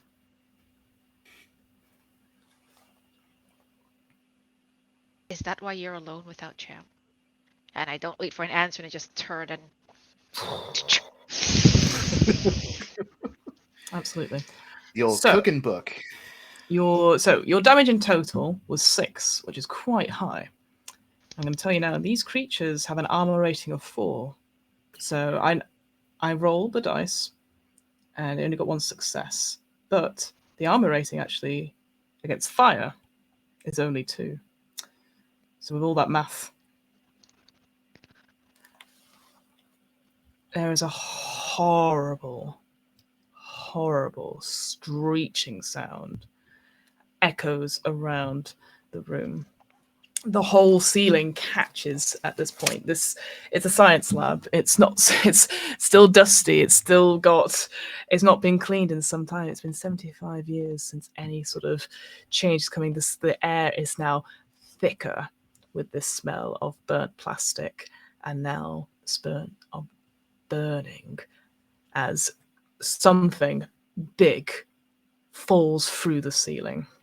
That was And hiding. door shut. Yeah. Your stress level goes up by 1, Miller. It cannot. It's fun. All right, you're at max. Nothing happens. Nope. And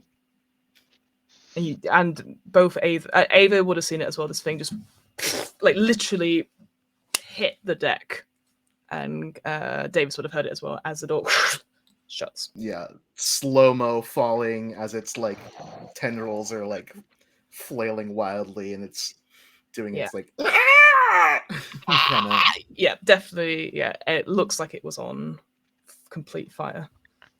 Booking it. All right.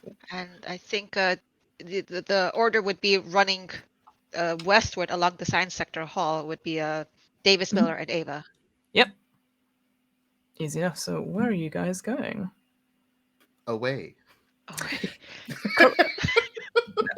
Now, I don't wish to, I think that's a good plan, correct? But where away? Down away? Up away?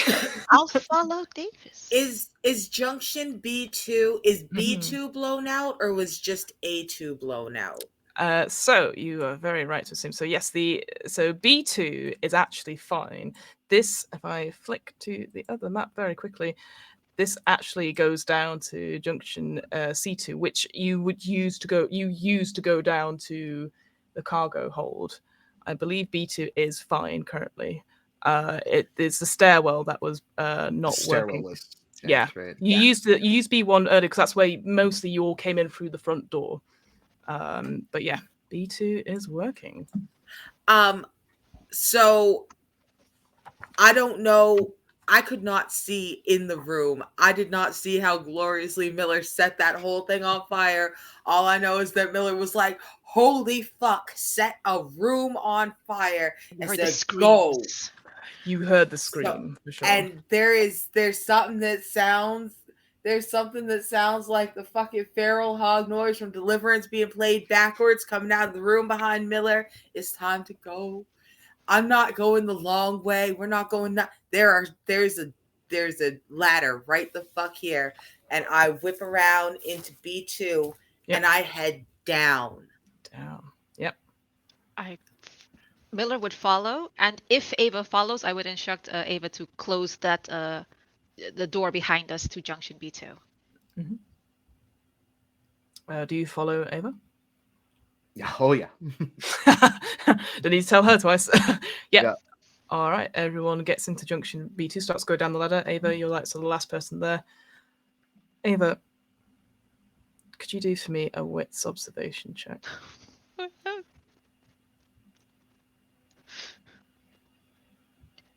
Wits observation.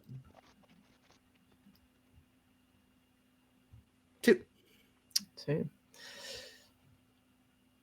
Just on the edge of your periphery, Ava, you see something coming down the corridor. Not from the science lab, but from the corridor that Davis came from.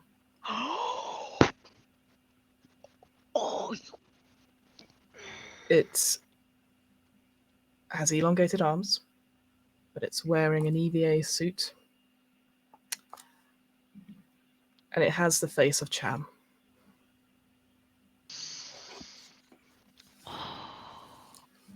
thank you, Arnica, for going that way. What do you do? She wheels around and just stops.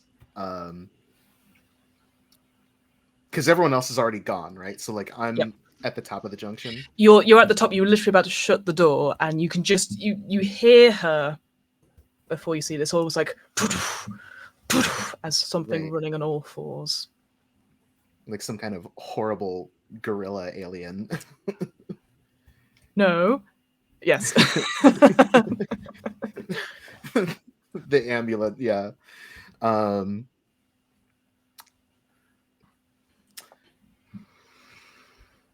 It's coming down the corridor. I think she actually just like frantically slams the door shut.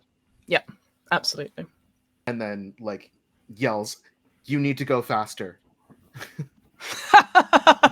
In the calmest way. You must keep going. Speed. Accelerate. It's Yeah. it's Jeff Goldblum in the back of the Jeep in Jurassic Park, just mumbling, "Must go faster, must go faster." Yeah, with that excellent roll, you're able to do that without being, well, stopped. But we'll head on down. Let's flick back quickly to Sotillo. Who Come I on think, over. yeah, I think Well, by this- howdy. by this time, Sotillo, I will say, because I feel bad, poor Maddie. Maddie, you have choices. I will give you the rest of the Sotillo. So you have, I will extend it you across the sheet in a second, but there's 3 people you can choose from on the Sotillo. You have Pin, sort of the badass sort of mercenary type fellow. You've also got Bien, who is the pilot, and then you've also got Horton, who is the mechanic, who's sort of like just on the cusp of being a proper adult, 17, 18. But those are your 3 choices. If you would like to role play that as one of them, I'll send you across the character sheet in a second. So what's your choice? Interesting. I think I'd like to go for Pin for a change of pace. Heck yeah. Absolutely. All right, so Bien sort of like pilots you very cool, very smoothly, like, and you latch on to the airlock underneath the vehicle bay. You're very used to this, the Sotillo crew. You're used to unconventional boarding methods. And as you sort of hack in and be like, I'm in, sort of thing, you manage to make your way into the vehicle bay. So I will leave it up to you, Captain and Pin. And obviously you've got Bien and Horton as well behind you. What would you like to do? Right, let's secure this area. Let's see if there's anything worth any money that we can steal. You know the drill, ladies and gents. Let's go. All right, Captain. Immediately begin scouting for the most valuable thing in this room. I love it. Hooray. Both of you can make for me wits observation checks. And conveniently, Hey. no one has stress. That's wonderful. I love that for me, finally. Yeah. Yes, 1 success. 1 success. What are my stats for Good question. That's what I'm trying to bloody find. that? Let me send that You across to are, you. Yes, so you've got Pin? that there. Yes, Pin is the person. Your wits is 3, and you have no points in observation. Cool, no worries. There we go. There's the sheet stuff.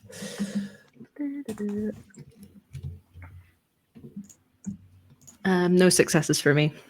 No worries. Captain, you it's very interesting, this bay. Lots of stuff has happened here. There seems to be 2 all-terrain vehicles on its side that have been tied down, sort of. They're sort of a bit all over the place.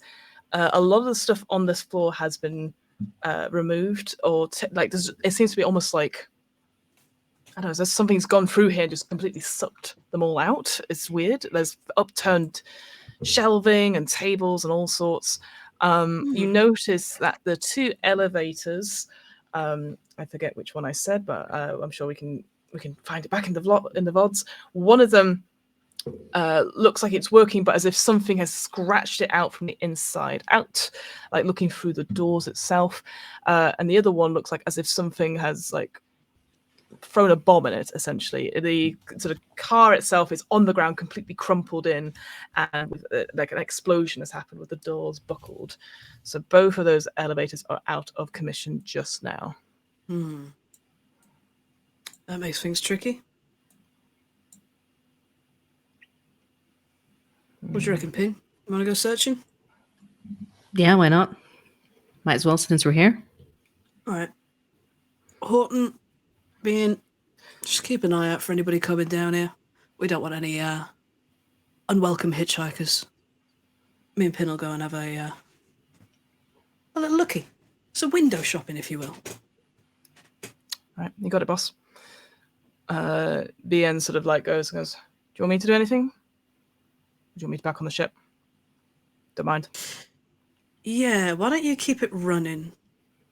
If anybody starts breaking quarantine, we want to make a sharp exit. Understood. All right. And sort of like tussles Horton's hair a little bit. And he's like, get off! He goes, oh. Baby's first day. Not baby.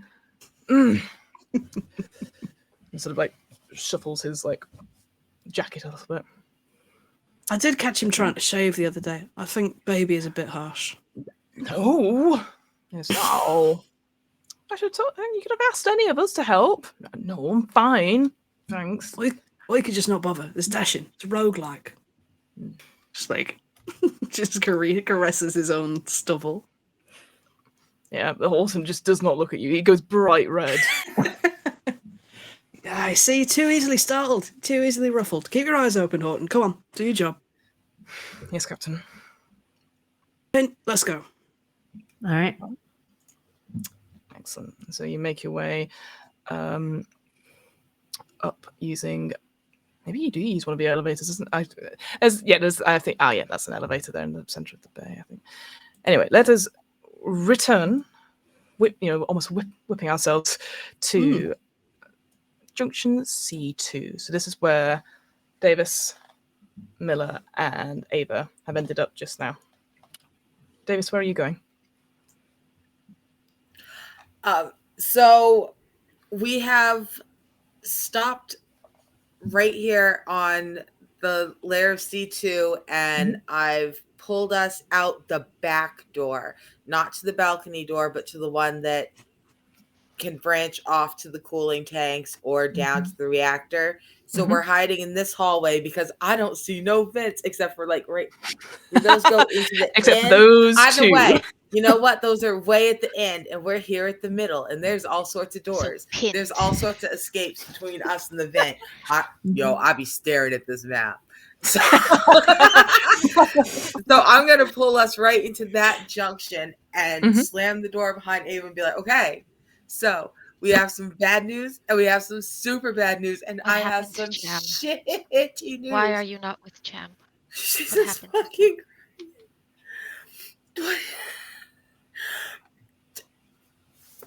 I gave Cham that stupid thing. I gave it to Cham. I gave Cham the fucking vaccination, Miller. I gave it to Cham. Didn't work. We didn't know. We didn't know. So it's just, and I look at the three of us, total like. You know, it's funny you should ask that, Miller, because that's where the worst news comes in. We got fucking pirates. We've been boarded by fucking pirates. What? I told them we are under a quarantine and we have been boarded by some fucking junkers. No, They're they can't. somewhere. They can't come here. They'll all die. I told him, Ava. Wait. They've boarded. Did you get any sort of readout on what kind of ship it was? Crew size, like. No, I was too busy looking at Cham. Fuck. Davis. We gotta ride out.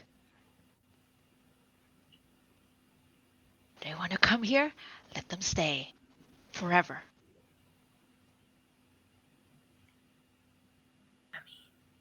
We fucking take their ship. We ride away. Miller, A contamination-free ship. This ship. We fixed this ship. It's covered in monsters. And they can't. And what if they move it? What if they turn it on before the fucking monsters get them? What if they point this thing at fucking civilization, Miller? They're fucking pirates. We may be able to negotiate with them. If we provide something of use, we can catch a ride with their ship, hopefully get dropped off at the nearest loading station. But if they've boarded our ship, Ava, they're already gone. They don't know it yet. And if they go back to their ship, then our ride is contaminated. All right. I got a plan, and it's a shitty fucking plan, and it's an evil fucking plan, and we're all gonna burn in hell, Miller. But I got a plan. I know I'm going to hell. I'm going to be seeing some people I sent there very soon. All right, well, Cham's on the bridge. They can't fly it without getting up there. If we can lure them if we can get them lured to deck B, up the front stairs, we can run down the back stairs. We're right here. If we hold this junction and get them to go up the front way, they'll run into Cham. Cham's no longer on the bridge. Fuck me! Okay. That works too. Because we don't know where Cham is, but they don't know where Cham is. They don't know where fucking weenie ass John is. John ran away, so John was supposed to be on the bridge. If Cham ain't ate him, he's running around somewhere too. It is at this point Of course. the intercom goes, and you can hear it's doing a ship-wide broadcast. And you hear the, I assume, very nasally sounding voice of John's, who sort of says, hello, unidentified members of the ship that was outside. Look, I take whatever you want, but I'm just telling you that I'm willing to surrender, and I wish I'm up here. It gives like a room on deck B, which I've not thought of yet, but he's sort of like, and I'm very happy that you can just take everything you want, because it's been quite a time. You see, I'm not cut out to be any kind of captain, and frankly, I've been treated by the Montero very poorly. I glare at Davis. And I was left to die. One of their crew members just locked me and another crew member in the bridge. They wedged it shut. This is the Kronos Exochons. I am willing to cooperate, and I will give you anything you need, but I want promises that I will get off the ship, and continues to do the message over and over and over again. Can I override this? Do I feel like a... Oh, yes, absolutely. If you would like to. Make for me I think it's a wits con check. Or Ava could also do it if you instruct her. I give this glowing suggestion that this would be of some assistance to Ava. At least he's alive. Captain, as difficult as Johns can be to work with, he is another human being aboard the ship. Engaging the pirates, though, is going to imperil him and all of us. I don't know where Johns is. Actually, where is Johns? Oh, you said that. Somewhere on deck B, right? He's on Tech B. Let's decide together, folks. I think after rushing out, Those air vents. I think he came out roughly here. I think. The mess hall, maybe? Yeah. Yeah, that's what I was thinking. No, not the mess hall. The toilets. Because no one ever. She's like, for no toilet. reason whatsoever, not the mess hall. No. I also thought the mess hall as well. That was my first go-to. But I actually think it's, I don't know, it's weirdly poetic, almost as if we were talking about Jeff Goldblum, but like Jurassic Park in the toilet. Like, actually, there is no intercom there, but I'm going to say in my version of this scenario, Sure. there's weirdly an intercom in the toilet. In case of emergencies. Yeah. In Well, you space, know no this. one can hear you scream for toilet paper. Scream or poop, I think. Anyway, he's indicating that he's on deck B near the mess hall, and then there's a sound of a flush going on in the background. As he's recounting his maltreatment, I just look at Pin as, that's terrible. That's terrible. Really? I mean, you would think that they would treat people better than this. Wayland Yutani, come on. Pinnacle of human kindness. Right? We've come to expect nothing less from these people. He sounds good. We can use him. Cool. As much as I hate Wayland Yutani, sometimes they do pay to have important people brought back to them, so that might be useful. Is there a comm? Let's say we haven't yet left the cargo bay. Is there a comm anywhere that we can respond? Yes, for ease. I'm sure there is.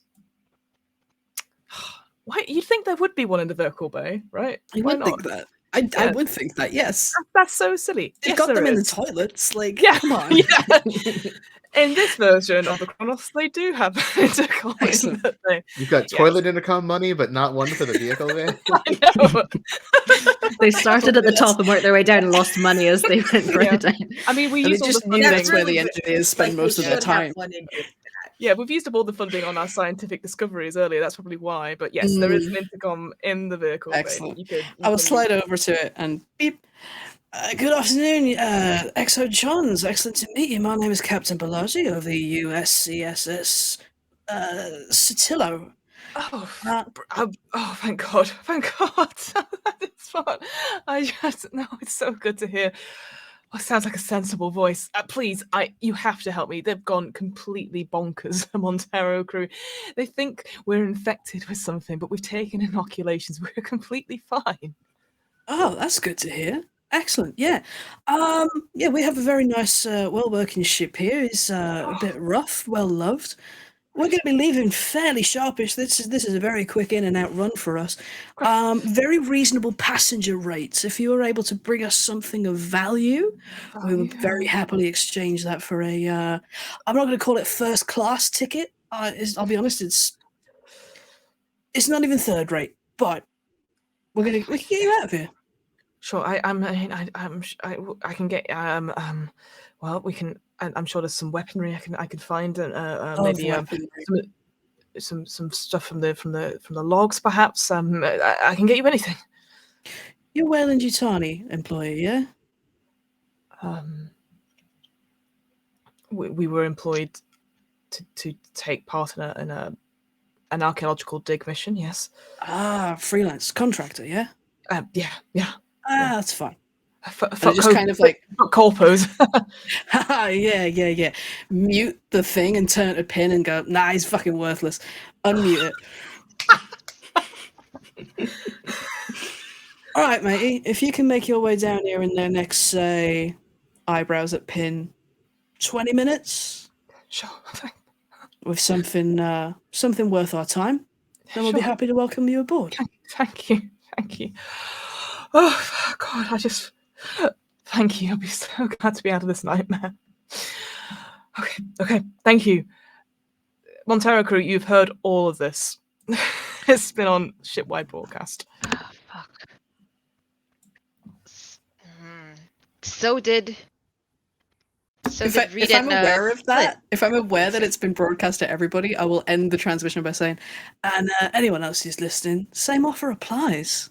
We've got some nice bunks, we've got decent food, we've got the best damn coffee this side of Anchor Point. Anything you'd like to bring me, I'd happily receive it.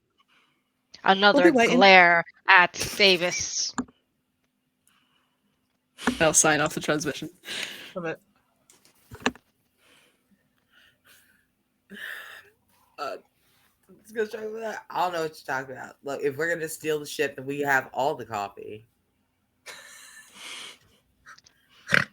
We've got to get them out of the cargo bay. We've got to get them up to John. We got to do it without them coming up our section of the fucking ship. The only way I can control the doorways on this ship and lock out sections or funnel them is if we can get access to Mother, which was the whole point of this endeavor. And I gesture to Ava, who has the key card. Mm-hmm.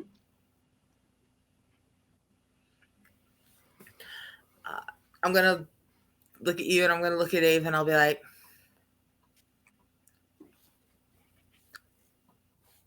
fuck, take this, and I'm gonna hand you my shotgun. Take Ava, go to Mother. I'm going over here to the reactor, and I'm gonna make sure they can't steer this bitch nowhere. Be really, really fast, Miller. I can give us like 15 minutes max. I was thinking the same thing. See you on the Satilla. Our new ship. Yeah. Our new ship. That's a problem for later. So we need to backtrack. Head towards the bow. If we take the catwalk across Deck C, we should be able to reach the first junction. And that'll give us direct access to Mother. Mm-hmm. You're also aware that the second junction also goes straight up into the cryo chambers, and there's a direct access to, so there are two ways to go through as well. But yes, you are correct, Ava. Also, Game Mother, on my data pad, do I still see that Reed and Flynn are in the same place? The little beep beep beep, life signs or sensor signs? Ooh. Are they broken out? Are they? That is a very good question. I'll tell you what, let's do some odds and evens. Could I get Pin and could I get Captain Belogi? That's not how you pronounce it, I know. I'll get used to it next week. Could you roll for me a d6? Evens, they are in the same place. Odds, they are not in the same place. One for each of them. Thank God that wasn't an air supply check, because I rolled a 1.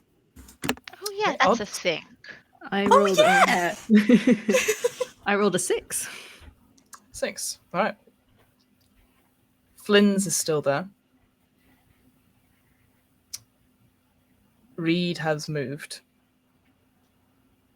They are currently, their signal is currently excuse me. Sorry, yes, they're in the science center. They have moved. They currently seem to be in the Medilab just now. And yes, that is a good point about air supply checks.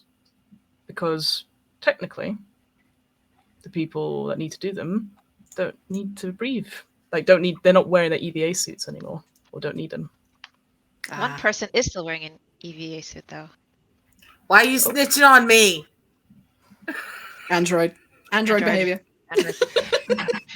Wearing an EVA suit because I'm the only one not infested is android behavior. That's what you're telling me. Me saying my precious, precious air is android behavior. Yeah, androids are so known for my air, my love. Davis, roll for me an air supply check. God damn it. Yes, okay, fine. Y'all is tattletales. Must We ain't comply. Beep That's boop why I boop. killed y'all.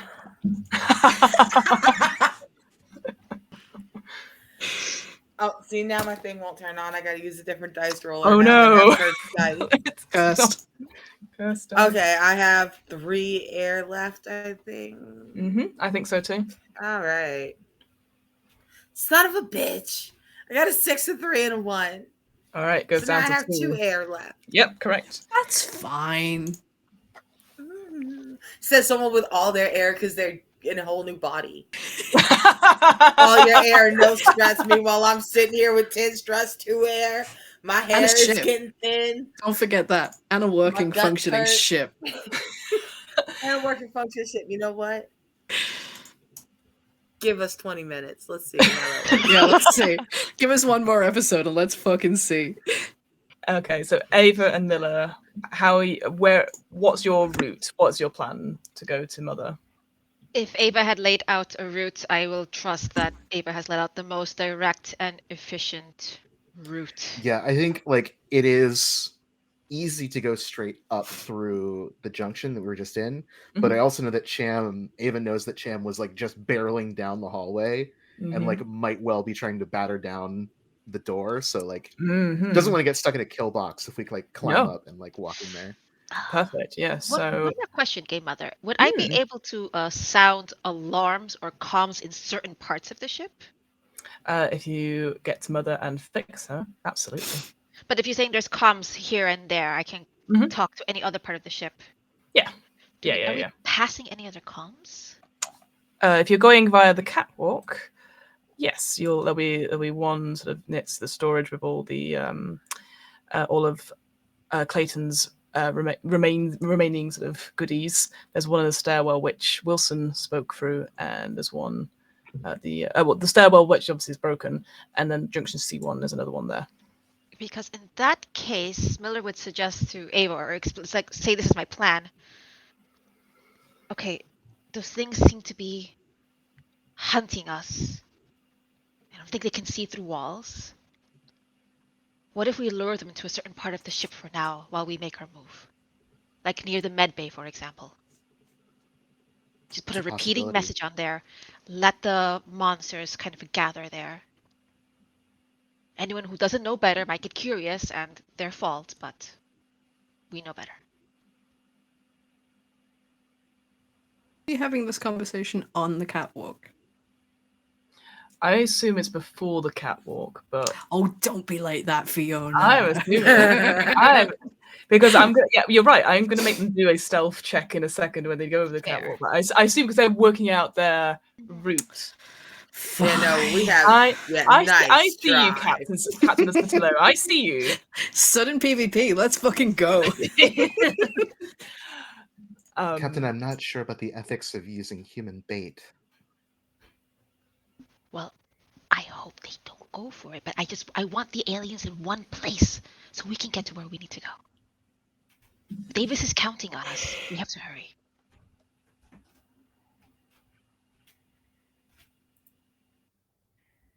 It's possible that they'll be drawn to concentrations of light and sound, but it's also possible that they read life signs. All right, so nothing gained, nothing lost. We're gambling.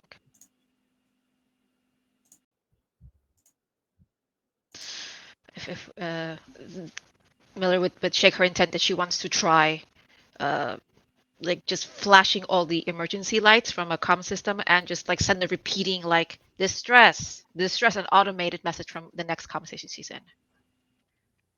If we can get to a system, that's something that I can do. Along the way. So just so I'm clear, you're going to make your way across the catwalk and then possibly one of these intercoms, you're going to do that. Perfect. Yeah. Try and run a bypass. Run a bypass for it to do the signal there or to do it elsewhere. You see what I mean? Like, I was thinking sound it in the med lab area. That's what I thought. Yeah. So you're trying to remotely put the signal there. Perfect. That's what I just wanted to check. Which one assumes would be trickier than directly affecting, right? Yeah. That's what I was just sort of Like we're not negotiate. pulling them to where we know the other humans are right away. Sure, but also like that, it's where you are going, I guess. So you might want to, you're trying to distract them. That makes sense. We don't want to pull them to where we just were, right? Yeah. Exactly. But I that's what think Ava's explained that like, yes, Captain, it's something that it would be difficult considering the connections of where things are, but it's something that I can try. We're already Perfect. playing with statistics. And if there's a 60% chance that any of you is already going to survive, then Is there any like a more piece, statistical anomalies are a drop in the bucket. is there Mhm. like a piece of shrapnel nearby, something sharp? Not with you, no. There might be some more stuff near storage on this deck. Then just for now, Miller ties her hair into like an impossibly high and tight ponytail to make sure the back of her neck is like clear and visible. I Mhm. give it a touch. How's it feeling? Cold, clammy. And you're very stressed right now, but no rash. I don't know if I'm disappointed or pleased. Let's go. The effects of burnout right there. But before you get to the intercom, you're right, Captain of the Sotillo, they would need to go over the catwalk. So I need from Captain Miller and Ava a agility mobility roll, and that will, once you've rolled that, we're going to ask Pin and Captain of the Sotillo to roll wits observation checks. Okay, it's 1 success. 2 successes. Rolling very good. stress die. I'd like to give a success to Captain Mhm. Miller as my Mhm. stunt. Yes, perfect. Cute. Oh, so you succeed, but we've got to see what the panic, what if any panic happens. She's like doing So the sure like, of yourself, being a statistical. acrobat balancing ahead and like looking back, like, no, walk over this way. Oh wow. Oh wow. Mhm. Okay. So Ava gave me 1. I rolled 1. 2. That's 5 successes Mhm. Holy sh! and 2 ones on the stress die. Oh. I mean, So let's roll that panic check for me. So D6 plus plus 10. 10. Plus 10. You know it's gonna be good. 12. Oh. Fiona's face. That's literally the most perfect possible outcome for both of these two things. Yeah. That's so funny. Can I Like, it's not disagree? funny, but it's funny. It's very funny, actually. I'm gonna say Pin, but you don't have to roll. Because what Cool. happens is you finish off talking, Dare. and Captain Miller, you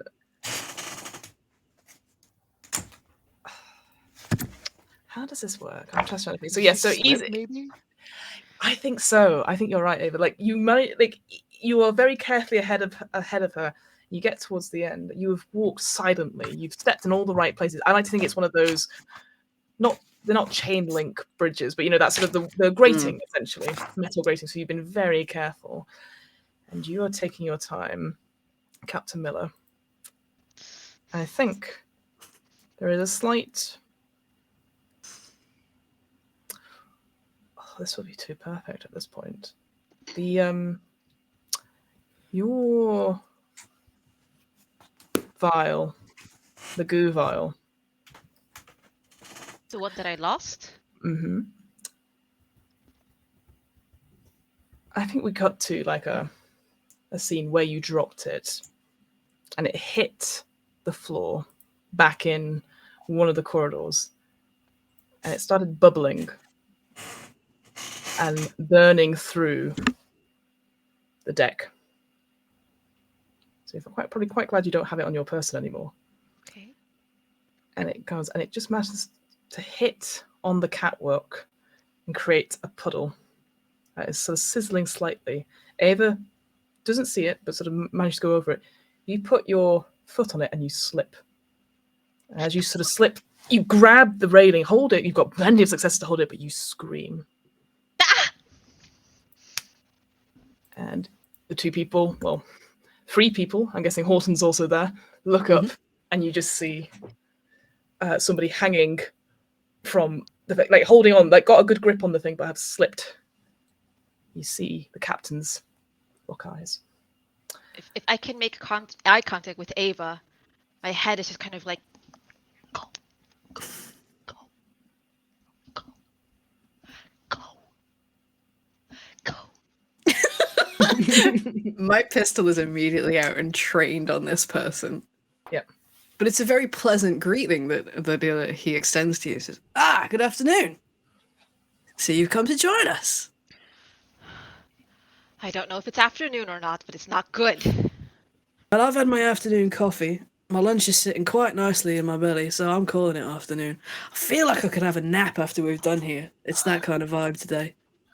How are you doing? Hanging in there. If you drop, I'll catch you if you want. Always wanted to have a princess carry. If you're offering.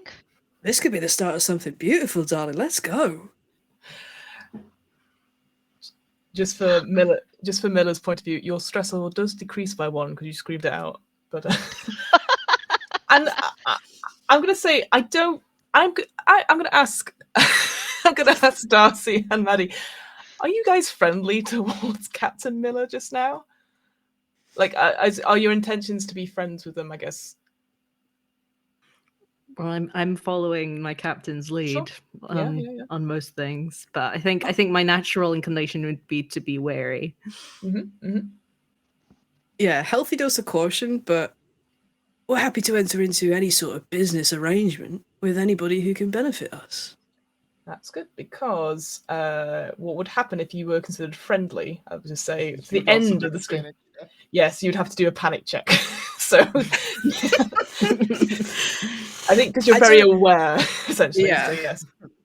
I don't think we've hit that level of our relationship yet. No. Yeah. No, but he's definitely open to it. Yeah. Am I in a position I can pull myself up? It feels not, so just double check. Well, it's up to you. You'd probably be some sort of strength. I guess you do have a gun trained on you just now, Captain Miller. Fair point. I guess it's up to you. You can try and pull yourself up, or like you are. I will make you do a strength check in a second anyway. But I think it's up to you, and we'll go from there. Clock's ticking.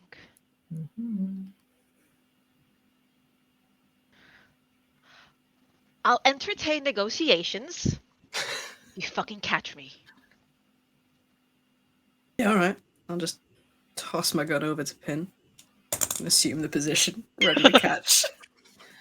Basket. I look down. I don't know how well I see. It's quite a drop. Oh fuck. Fuck. I look at my arm. I'm very strong. Look at my arm with the willing Tony patch. I fucking spit at it, almost want to gnaw it off, but my rest of my energy is focused on it's leaving my fingers. Yep. Fuck.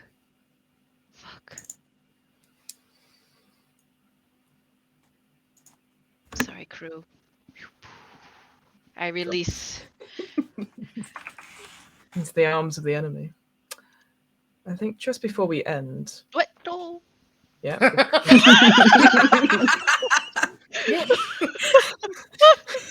Sorry, the director's cut there. Didn't cut away from that stunt double quick enough.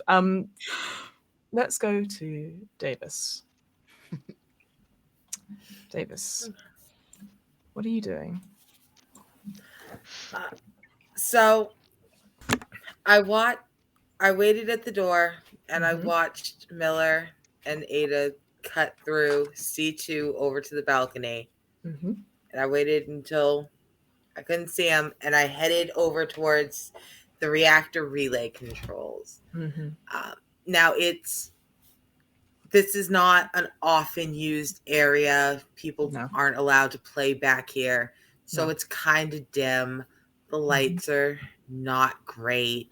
I'm looking a little bit pale as I'm passing down this really empty hallway. And I hear when Miller screams. I hear the creak of metal.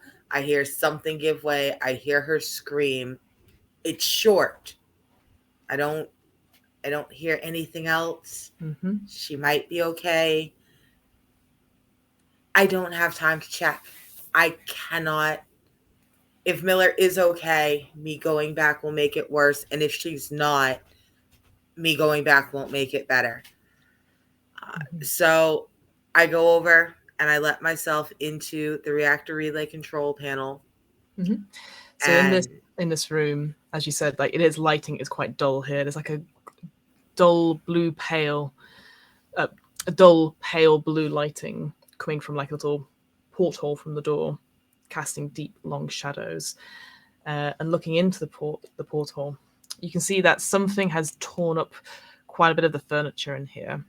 There is like debris, but the computer still seems working. It's sort of blinking slightly. And in the middle, there seems to be like a crumpled EVA suit, or white EVA suit that's just sort of crumpled, laying on the floor. It looks very tattered, and its like filthy helmet looks fogged up.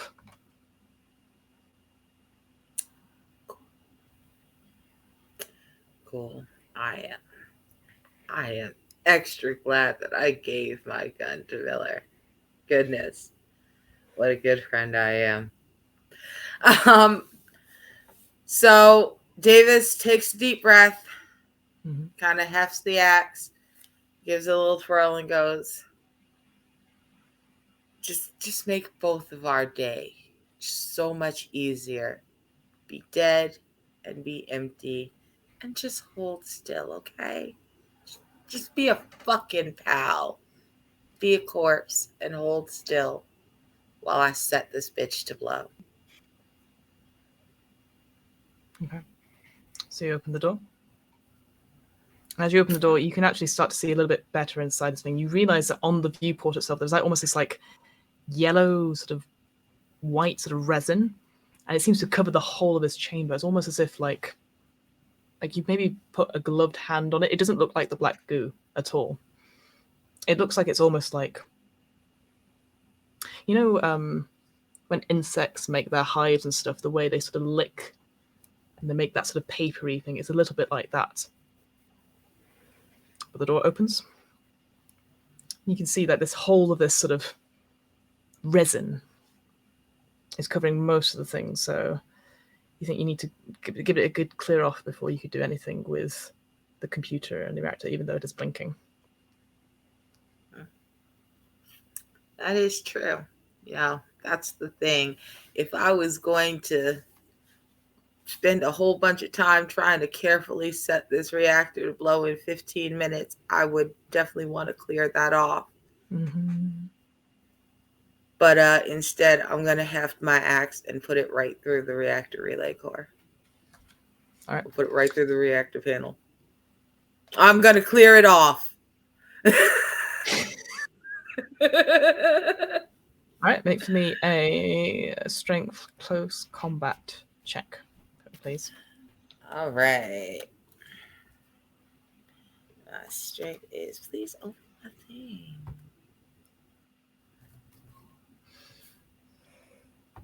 That is this, and all my stuff timed out. It closed itself. 1 second. It's okay. Everything's like, you're not paying attention to me. You're talking. You're going to have to open all this. Okay, so strength is get big. I'm blind.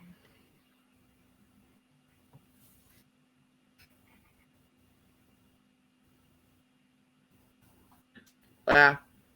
There we go. Damn.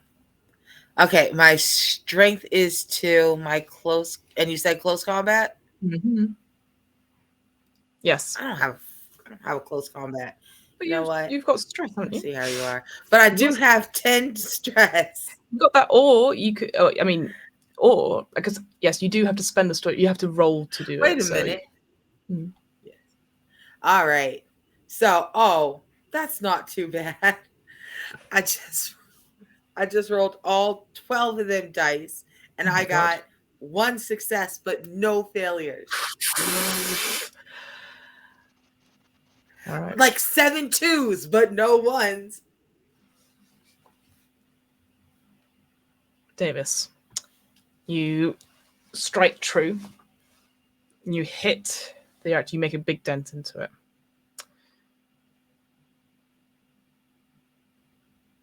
And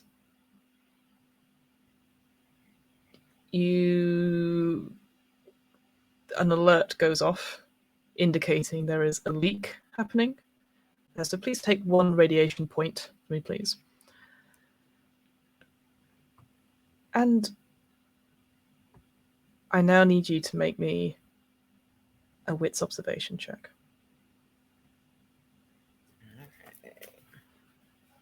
Hopefully you've not been timed out at this time. I have not. This is gonna be great because I have. That's like 15 dice I'm rolling.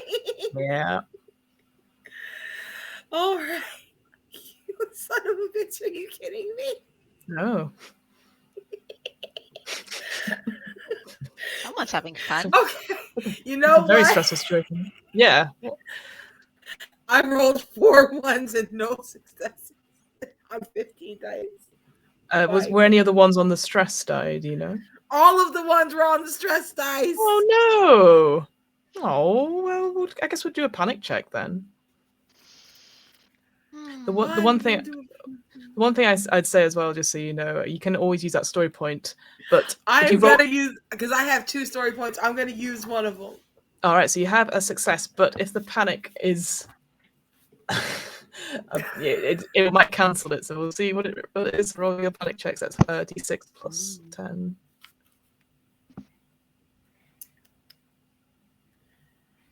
D6 plus 10. Oh man. An 11. That's hilarious. Is it though? That's incredible. A 1 on the palette. It kind of makes sense because you do that and you stand back, and you see behind you. Oh, you see as you stand back, your shadow from the sort of the reactors behind you. So there's a light going into it. You can see your sort of outline as something much bigger stands behind you as the crumpled spacesuit gets up, unbinds itself, its head readjusting from its slumber as a neomorph rises up behind you. And we'll deal with it. Deal with the cover. We'll deal with it. What happens to Davis next time on the final episode of Alien? Oh my goodness! Hey, well done, everyone. Amazing work, everyone. So yes, the reaction Technically still alive. Technically. Be alive if you're an android. You're an android. Thank you so much. Oh Thank you shit! so. I was going to say that the train is literally leaving the station. Thank you so much. Thank you so much for watching, everyone. I'm going to pass it around to our crew to do our quick outros because I appreciate we've run over this bit of time. So we're starting with, unfortunately, Arnica, it's going to be you. So, hopefully you'll deal with that train in the background. But Arnica, take us away with the outros, please. All right. Hi, everyone. Thank you so much. I've been Arnica, and I have been playing Leah Davis. 7 episodes. Still black, still bold, still beautiful, still alive. I told y'all I was gonna make it to the end. Boom, here I am. You can find me on Twitch, Twitter, and Hive at ArnicaXRoss. And you can catch me on Valdorant's Twitch channel on Wednesdays at 7:30 for Animorphs, Morphs in the Swamp, using a Blades in the Dark hat. And then back here next Friday for our season finale. And then I'm not doing anything except for Animorphs until April when my new show launches, as we ran through Rotten Wonderlands. Casting is happening now. Fantastic. Thank you. Hi, I'm Rena. You can find me on Twitter at Lucha and Lattes. You can find all the tabletop role-playing games that I write and publish independently at colorspraygames.itch.io. And it just happens to be Itch Creator Friday, which means that Itch waives 100% of its cut. Normally, they take a portion of the proceeds whenever you make a sale. So it's like Bandcamp Friday, if you're familiar with that. Any sales that are made on Itch go completely to creators. So if you would like to check out some cool tabletop role-playing games, I have a bunch that I think you'd really enjoy. Something for everyone, from party games to duo experiences, a little bit of everything. So please go check that out. I'm also a stretch goal writer for You're in Space and Everything's Fucked. If you like Alien and you want a slightly different flavor of sci-fi horror, please go check that out. It's currently on Kickstarter. That's bytes.rip/spacefucked. Bytes spelled with a Y. Shout outs to Dino Jam in the chat. Please go check it out. I would really appreciate it. Brilliant. Thank you very much. It's the greatest URL I've ever heard in my life. Yes, hi, I'm JC Darcy, she, they pronouns. I've been playing Captain Balaji, who uses he, they pronouns. I am a game designer, writer, GM, performer, producer, and director of operations here at Girls on These Worlds. And because it is, in fact, Itch Creator Friday, I'm going to plug my Itch page as well. It's JC-Darcy at itch.io. There you can find a Caltrop core game that I co-wrote with Kat the Law Mistress. You can find Songs of the City, which is a solo journaling magical realism game about witches in the city. And a Morkborg adventure and a powered by lesbians, thirsty souled lesbian sci-fi adventure that I wrote. That's about it. I'm gonna shut up. I've had a lot of fun with this, so I'm not gonna overstay my welcome. Thank you very much. Hello, I've been Maddie. You can find me on Twitter and Instagram at Maddie_abstract, and there's a link in the bio to all the things that I do. I also have a game on Itch. I'm just gonna keep this train rolling. It's my hack of lasers and feelings called Vampire Cowboys. And so, yeah, if you just want a nice, easy one shot where you get to eat a sheriff, then that might be for you. And yeah, I'll wrap that up there. I love it. Thank you. And the caboose, the best part of the train. I'm Ida. My pronouns are still she and her. You can find me on Twitter at @inthepan with underscores. Find me tomorrow at Balrog 1911's channel, where we're going to play some Brinkwood. Gremlins got us last week, but we're going to hopefully resume with some delicious, juicy violence towards the vampiric overlords. On Tuesday, find me at Horde of Tales, where we just started a brand new Eberron D&D chapter. We're going to the pirate island on a spaceship. On an airship. I got my flying ships mixed up. Previous sessions, we rode dinosaurs to a lightning rail. It's a train powered by elementals. It's that kind of world. It's really cool. Both of those are at 7 p.m. GMT. And as usual, I'm going to give my plug for Roll for Good. Roll for Good is a primarily EU UK community of TTRPG nerds who want to transform their love of playing role-playing games to doing good for charity and fundraising for causes we care about. Our next event, May 27-28, is going to be supporting ILGA, which stands for, they will remember their whole acronym, the International Lesbian, Gay, Bisexual, Trans, and Intersex Association. Everyone is welcome. Everyone deserves equity and justice, no matter their gender presentation or their sexual orientation, period. We're going to have, right now, we're looking for GMs. If you can play during EU, UK time zones, if you are BIMPOC, if you are women, femme, if you are transgender, if you are neurodivergent, if you are outside North America, we want you. I want you. Please join us in this wonderful event. If you want to work behind the scenes, volunteer behind the scenes, we also need moderators.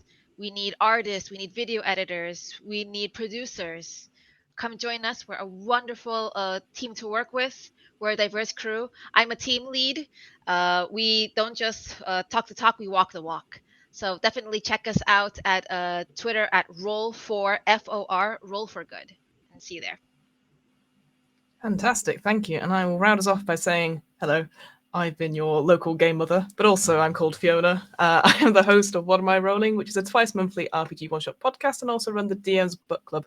But you can find those wherever you listen to podcasts or on your favorite podcast provider. I'm going to tell you about some RPG stuff that I've sort of reading this week. I want to recommend a book I read recently, an RPG recently called A Town Called Malice, which, again, if you're loving your horror stuff, but you're really like, I want to do like Nordic horror. You know, you've seen the things, you know, The Bridge, Broadchurch is another big sort of touchstone for them. And it's this idea that over the discovery of a body, it's the town versus the darkness, and it's very collaborative. It's GM-less, it can be, and it's just really interesting. It uses that idea of the story pillars, which is a system that I'm sort of getting used to as well, and it's very narrative and stuff.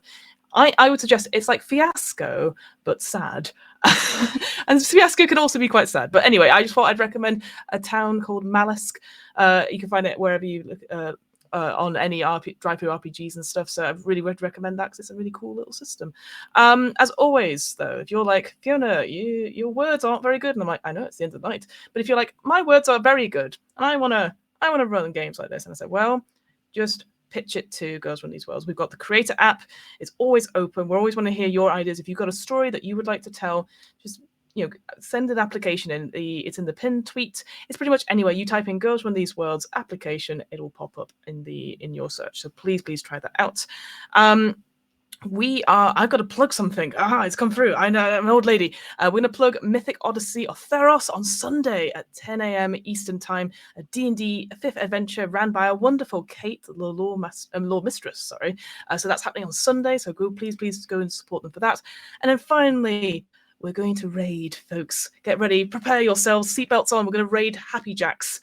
I don't know who they are or what they do, but I'm sure they're wonderful. And I honestly, please give them our love and tell them that the alien crew sent you. I think that's it. I'm going to just wave awkwardly at the screen until next time, folks. Thank you so much for joining us. We'll see you next week for the finale. Bye.